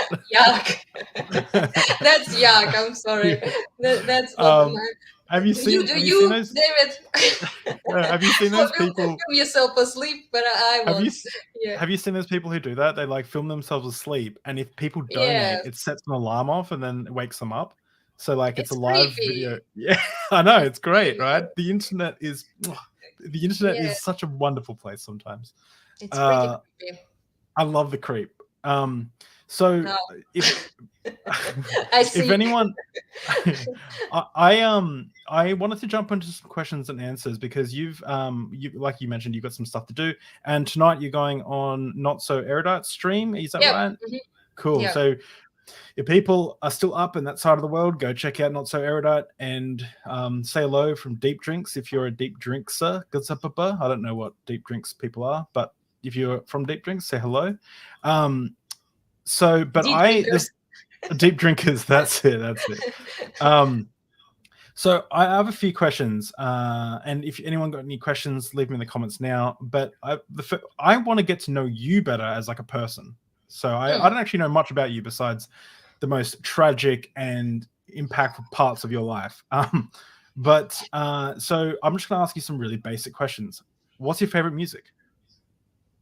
I listen to a lot of stuff, so not exactly like when I was a teen, I mostly listened to rock music primarily, and it still kind of is my fave. But I do listen to electronic stuff as well. I listen to a little bit of rap as well, but not much. And quite a lot of like dark wave stuff. I like 80s music. I really like so synth and shit like that. I do love a lot of stuff.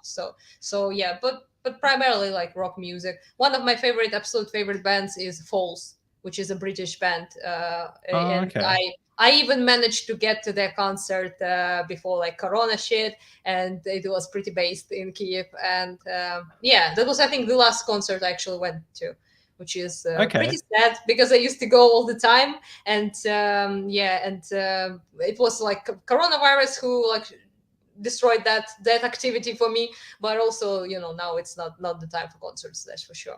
So yeah. Do you like metal at all, or is it just rock?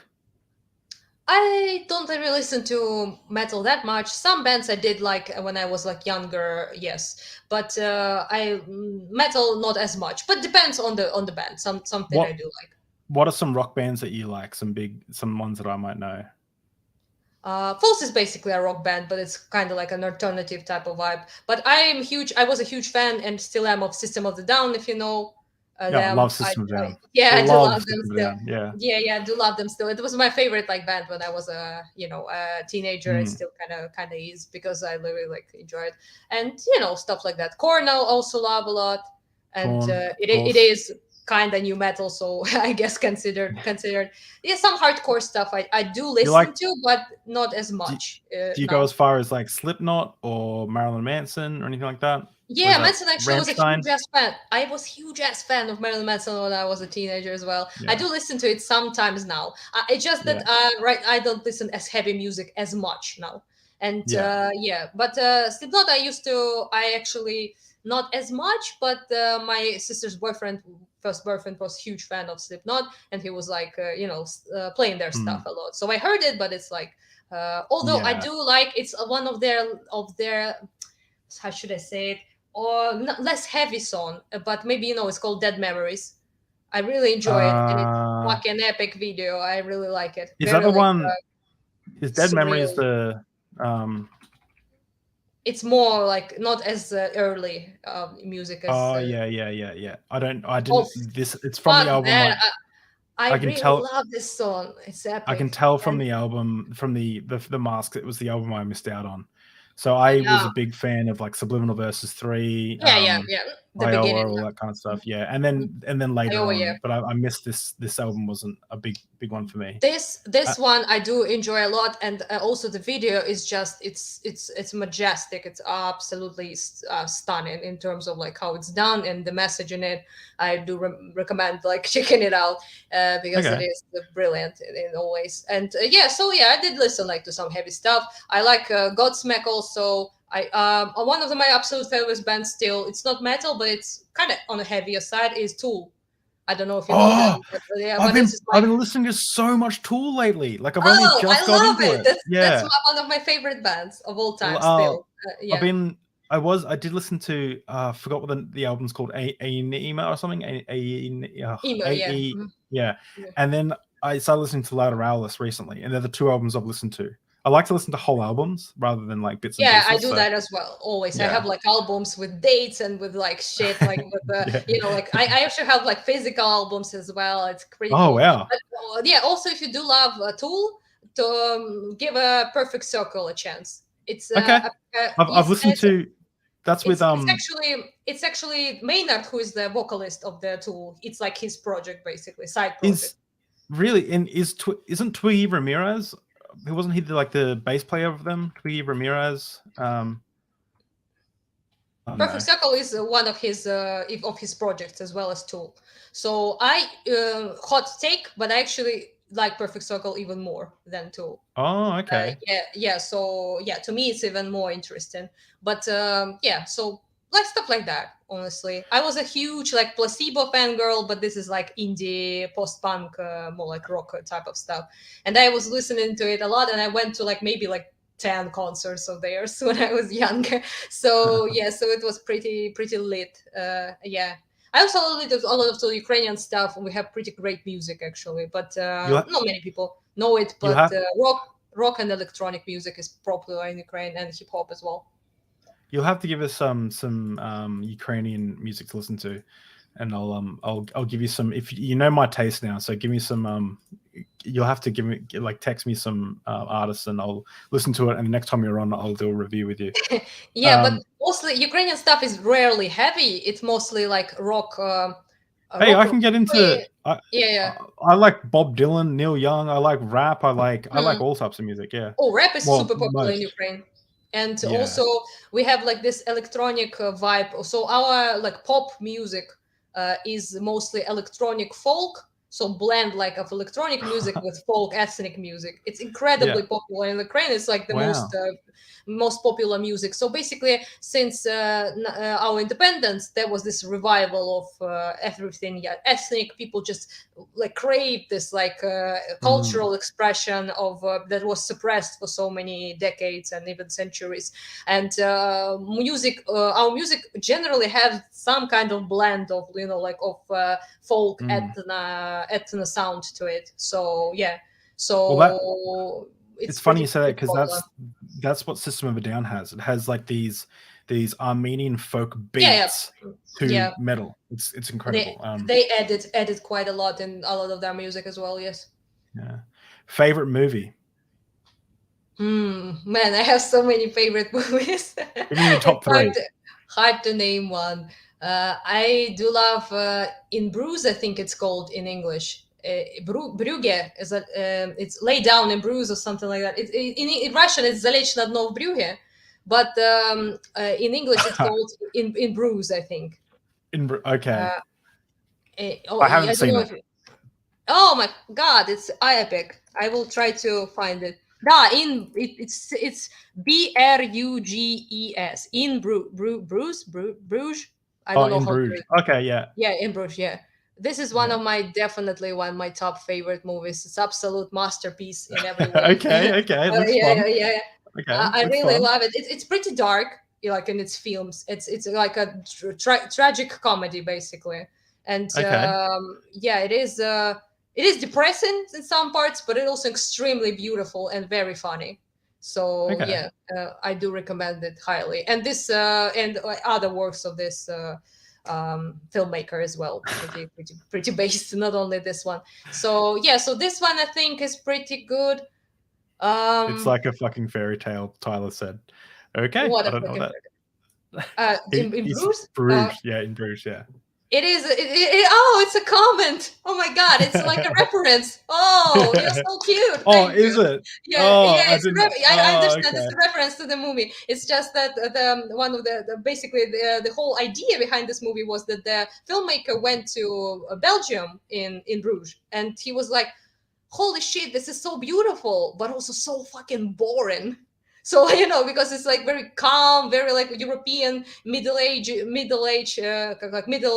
type of town. It's very like pretty, like a fairy tale, but also very boring at the same time. So both characters kind of represent that are there. They're like killers that are hiding, and they hide in all of the places in Bruges, in Belgium. So they're basically completely different characters that both represent the vision of this a filmmaker, of his feelings about this, but in a very like tragic comedy way. And they talk about Bruges all the time in a like very negative way, in very positive way. There is a phrase there that it's a fucking fairy tale, man. So yeah. So this is like it's a very great film, obviously, but yeah, and the actors did a banging job.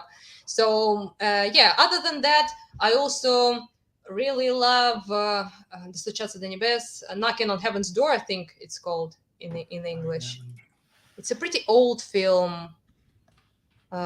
It's hard to me because I don't know how they call it in English. But I think it's knocking on. 1979. That looks. Yeah. Right, it's old. That one, if you show me like the pic, I maybe tell you that if it's that or not. Yeah, that one. It's fucking awesome. I love this movie. Okay. Yeah. Also, I do love Trainspotting a lot. Okay, I have only watched half of Trainspotting, but I'll have to rewatch it. Yeah. It is pretty like a intense film. Let's put it like that. But it is brilliant, honestly. Like the best Scottish thing ever. I love it. What up, beautiful people? Slava Ukraini. That's Michael Granado. You've been on his channel as well. Oh, hello, Michael. I remember you. And Hello, Slava. He's a good dude. And someone said, Anna, you are very well spoken. You're a great ambassador for Ukraine. I hope you can build a platform to get the world to listen. It's important to continue to support for Ukraine. That's a sign. Thank You you. should build a TikTok or a YouTube or something. And it's Thornbjorn again. Yeah. Yeah. I thank you very much. I will try, but it's just honestly really hard to do right now because of the blackouts and just the lack of time I have for everything. Honestly, So really hard. I do try to keep my Twitter up. So there's that. Yeah, I'm super busy with and my wife and I are about to have a baby, but if there's anything I can do to help at all time, congrats. Yep. Thank you. It was our first baby conceived through IVF, so a month away. So we're very stoked. But if you need help, I'll try and help as much as I can. If you decide to make a YouTube or something like that. Thank you. Favorite book? If you read, I do read. Actually, what would be my favorite book? Or favorite author? You could. I really love. Used to be a huge fan of Chuck Palahniuk, which is Fight Club. By the way, one of my favorite movies is Fight Club. Yeah, great movie. Yeah. So this one, I do love his older stuff, especially. I'm a huge fan of Kerouac, Jack Kerouac, and I'm On the Road, one of his favorite, one of his like most popular books. I do love Gilbert Adair. I don't know if you know him. And I also love how do you call that book in English? I think it's whatever. The author is Genet. It's a French author. I really love his stuff as well. It's pretty gay, but really, really amazing, interesting work. Yeah, so that's what I like. Have you read any Haruki Murakami? Yeah, I did. Actually, do love him a lot. Yeah. Have you read Kafka on the Shore? Yes. Yeah. I recently I actually love Kafka himself. I mean, his books. Oh, as Franz well. Kafka, yeah. Yeah. I went to a party recently and I suggested a bunch of people read Kafka on the Shore, and I was like, it's the best. And then It's I went amazing, away and started like listening to an audio version, and I forgot how like it's essentially eroticism and something. Like it's like, yeah, it's pretty she porny. came in, and I'm like, oh god, what are these people gonna think of me? I was talking it up like it's the best book ever, and it's pretty much like there's a lot of It is, but it incest is in great there and still. sex, and it's great book. I really love Mishima as well from Japanese Mishima works. It's not work friendly books and do not like. Is that the guy who wrote No Longer Human? No Longer Human. I don't know, honestly. Okay. I know like The Confession of Mask, I think is called in English, Исповедь Маски in Russian. And love that you know so many languages, like that's crazy. But I do. Mishima is pretty cool, but very like weird ass Japanese stuff. So some like cannibalism fantasies and pretty gay as well. Again, so there's that, and so this I do like. I do like fantasy as well. So Tolkien I love, and I also am pretty huge Dune fan. So I've got that on my bookshelf ready to read. I haven't. I am as well. You can see it like maybe on the top. Nice. There's like books atop. There's like a lot of Dune stuff right there. Someone asked this. This isn't my question, but someone asked favorite anime if you watch anime. Monster is my favorite anime for sure.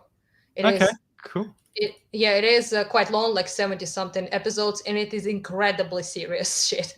So no like kawaii shit in there. It's a detective, a tragedy, a very like deep story about humanity, I guess, and very accurate. So a lot of like genocides, war, fascist, Nazi shit, and it is incredibly accurate in terms of how it represents stuff as well. So okay, I'm gonna have to put that on my list. It is awesome. It is awesome. Would you consider reading On the Road? Do you think it's a book I would enjoy? Is it like a novel? You mean anime or monster or the book? On the Road, the book On the Road by Jack. Book?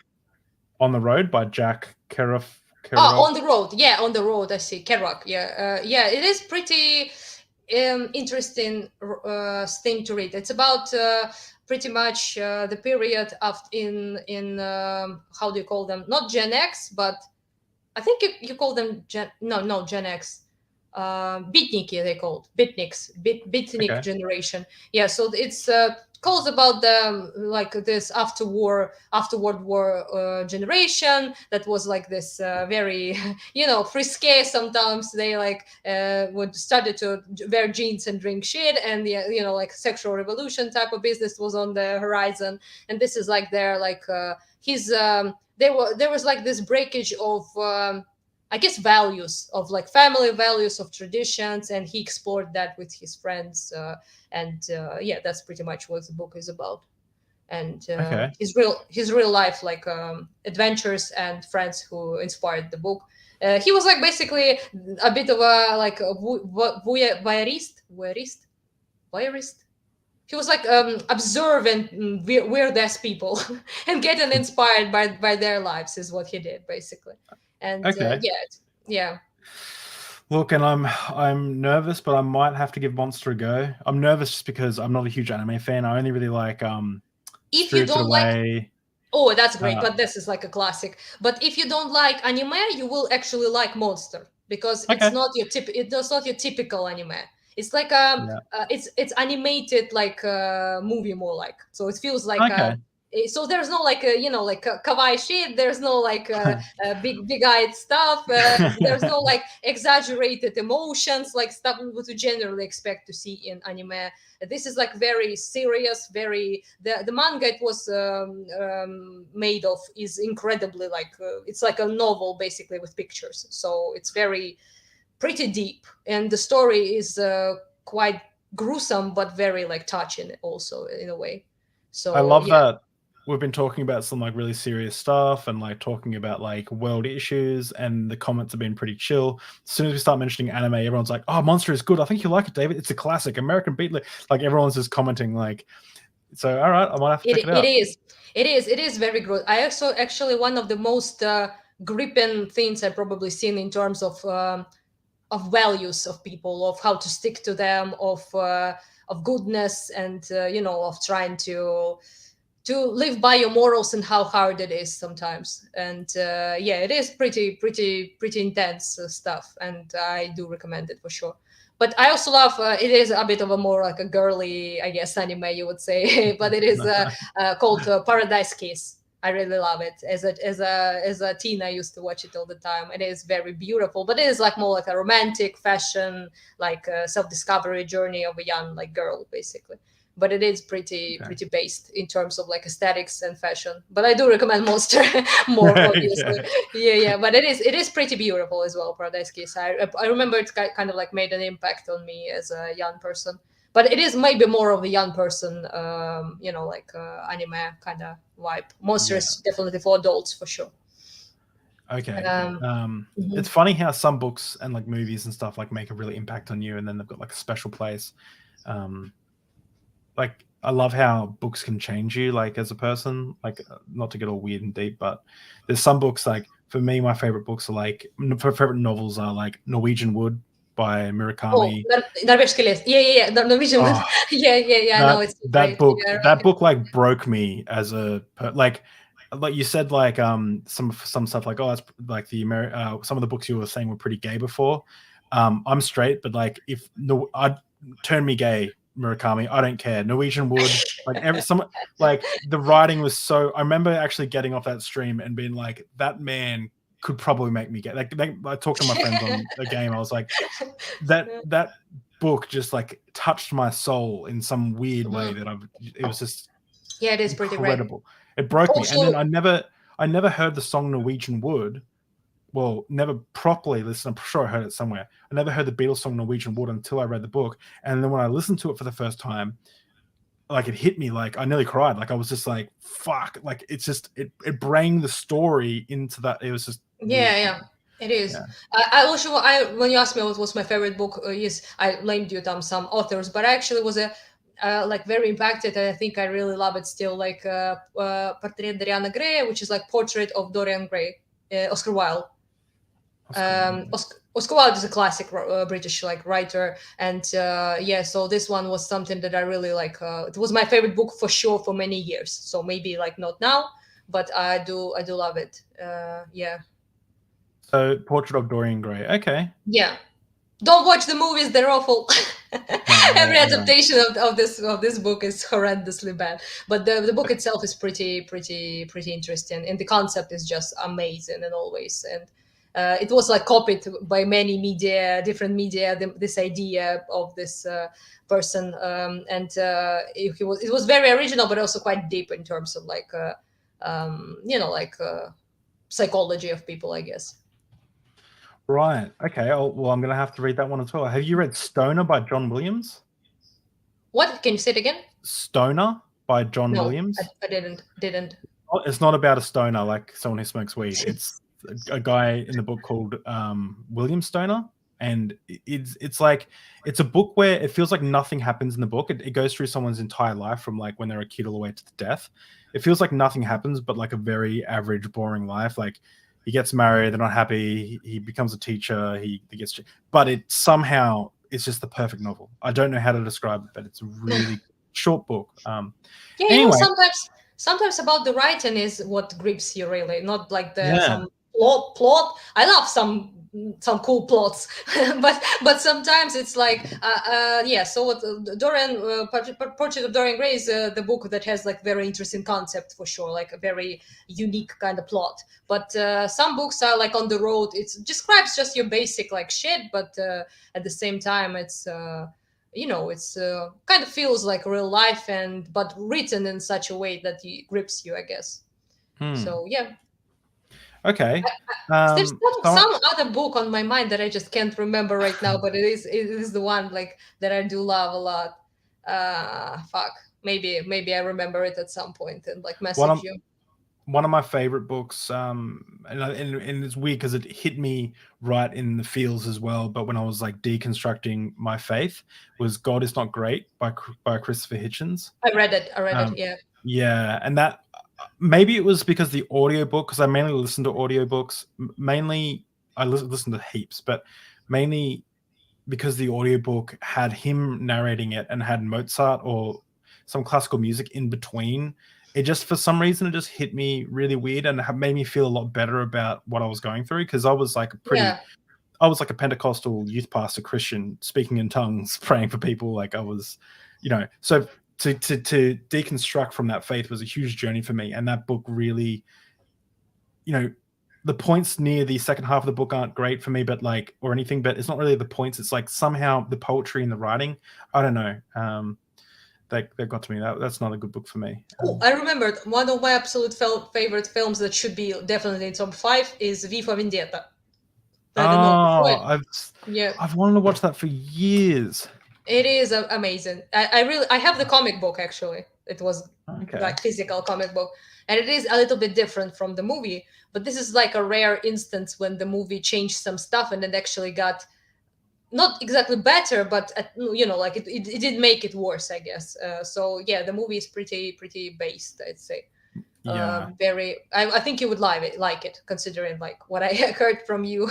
I think it would Okay. be interesting to you because it does talk about like like about the totalitarian regimes, about personal responsibility, about thinking like free thinking for yourself. It does talk about that every person who tolerates basically fascism, and intolerance towards others, how they create the society themselves as well by tolerating this stuff and letting it take hold. I very like this twist of like personal responsibility there, about how people are docile and how they pretty much out of fear they succumb their liberties, their freedoms for safety and comfort, but then that creates those like very totalitarian regimes. And Wow. yeah, it also talks about like a lot of like oppression of people of like religious thought and gay and like all sorts of that. So it's pretty interesting. But most of all, I think it's brilliant in terms of showing how resistance truly should be to such how important it is to resist such regimes from ever gaining power, which is something I think very accurate and on the time and when we talk about Russia, for example. So, yeah. In preparation for our last interview, I started reading on tyranny, and he released a second part to it, On Tyranny, which is 21 Lessons for the 21st Century, but On Tyranny on Ukraine, because the first part of the book, or maybe 20 on Ukraine, but the first book he talks about like the threat of Putin and the threat of like his perspective, and then now he re-released the audio version talking about see, this is what's happening in Ukraine, like Russia's fucking everyone, like this is what I was talking about. And it was really good listen, the audible version. But so we have I do need to be mindful of your time and my time, but someone said Hitchens was an introduction for a whole new way of thinking for me. Yeah, me too. Letters to a Young Contrarian, that is another great book by Hitchens. And if you like Hitchens, Mortality was amazing. He was writing that on his deathbed as he was dying of cancer, and it ends abruptly. It's incredible the way his perspective is about death as like the poster boy for atheism. Someone asked, what did the average Ukrainian think of Americans before the war compared to now? Well, now the opinion about Americans and America as like United States is definitely up comparatively to what it was before. So people are appreciative for the help, pretty grateful, and see the West in much more, like more like a ally of sorts, and more like more pleasantly for sure. But it wasn't like in Russia. So since 90s, nobody pretty much talked that much about United States. So it wasn't like constant like propaganda, oh, the evil West, Western degeneracy, gays are coming to, The gays are coming. anal rape you. So this is like basically. So this is like it's like Russia. So it's Russian wipe, not ours. And after the dissolvement of Soviet Union, people did not like talk that much about the West. So and also we started to like consume basically like pop culture, like media from the West and specifically from United States as well. So it was like kind of like a neutral to pleasant basically. So it was not like bad even before the war at all. Maybe even only to like very elderly people who like lived their whole lives in Soviet Union. Maybe they would be like cautious, I guess, and maybe have like negative opinions about the United States. But most like younger people would pretty like from neutral to like pleasant and to good basically. And but now it's even elderly people are like very chuffed about the United States, which is pretty surreal to see. So me and Dylan went to this residential area in Kharkiv called Saltivka, Pivnishna Saltivka in Ukrainian, and Severnaya Saltivka in Russian. It was pretty destroyed basically. So like more than 500,000 people lived there, and they no longer live there. So yeah, and there's like Mariupol level of destruction there. So I took Dylan there. Me and Igor and Dylan went to film stuff there, and we met that elderly gentleman. I think he was like maybe 70 something, maybe, and he was still lives there, which is pretty rough. I don't know how he does it, but basically he was like, do you think this will be rebuilt? Is there a chance that they will like help us restore this whole thing? And it was like, well, we don't know for sure, but we hope so that after the war ends, that people will restore, the damage. And something cannot be restored, to be quite honest. It just need to be removed and rebuilt entirely. But I didn't want to to tell that to this person. And I was like, yeah, there is like hope, don't worry. But I like, you need to move away from here. It's impossible to live here in winter times. There's like no water, no heat, no electricity. You need to find someplace else for yourself. And he was like, well, you see, like this apartment, it's mine. It's the only one that didn't burn up in this entire building. How can I leave it? Stuff like that, basically. And it's pretty sad, honestly. But then I was like, do you want to like say something to like my American friend? He's doing like a journalist project on to show what's happening in Ukraine and in Kharkiv specifically.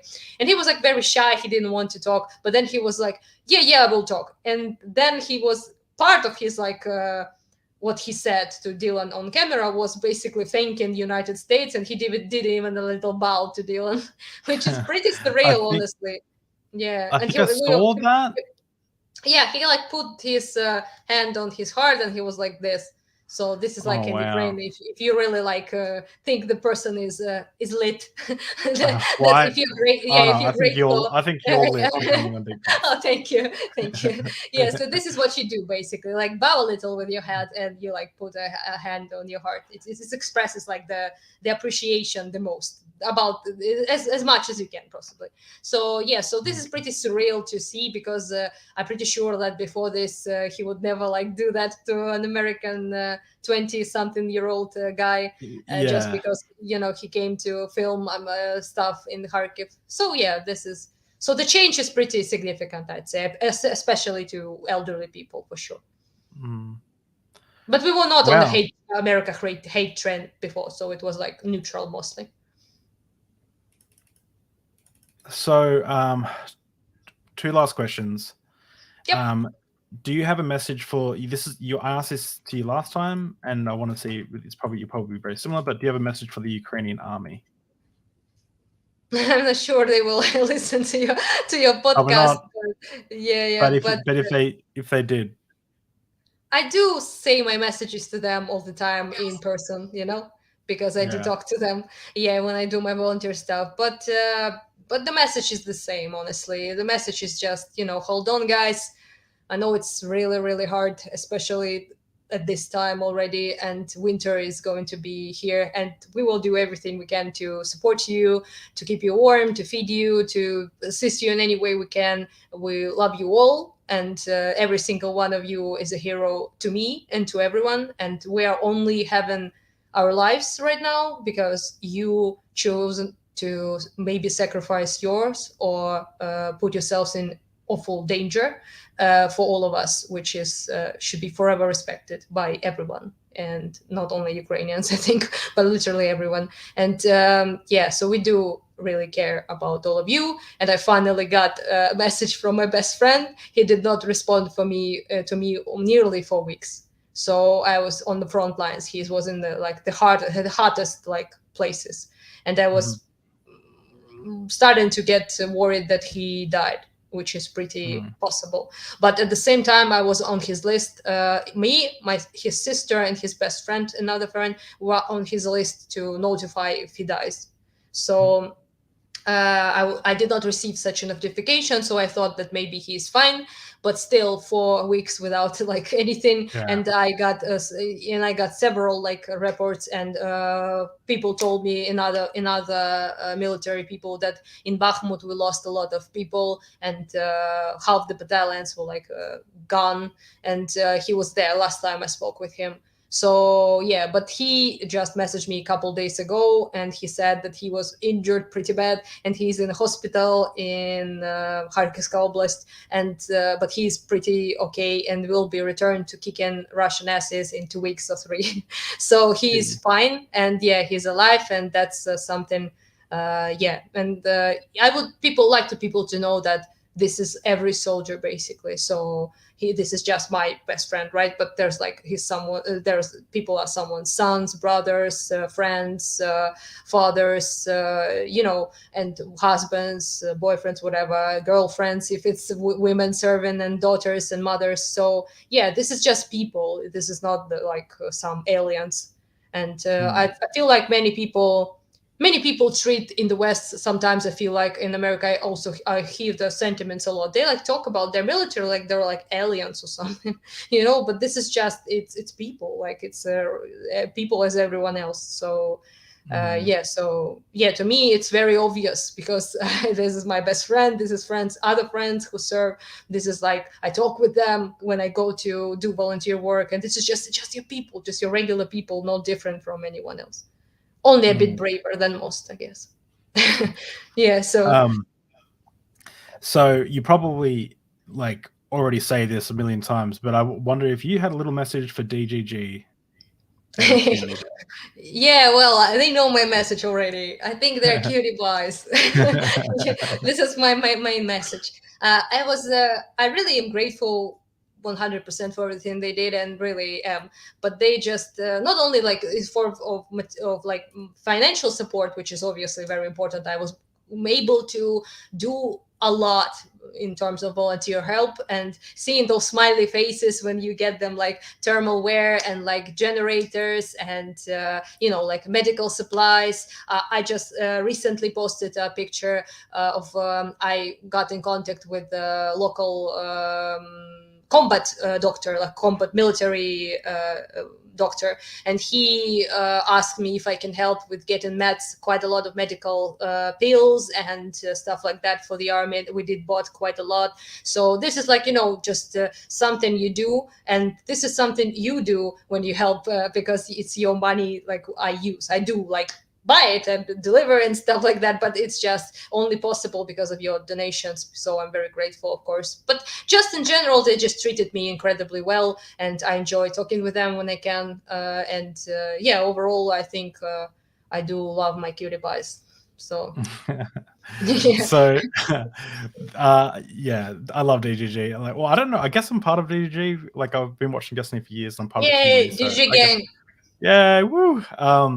So I wanted to shout out your stuff one more time. Make sure, guys, if you want to help Anna with any of the volunteering work she does, please go donate to her PayPal. That's her email just there. Go straight to paypal.com, put in her email, and you can send her money.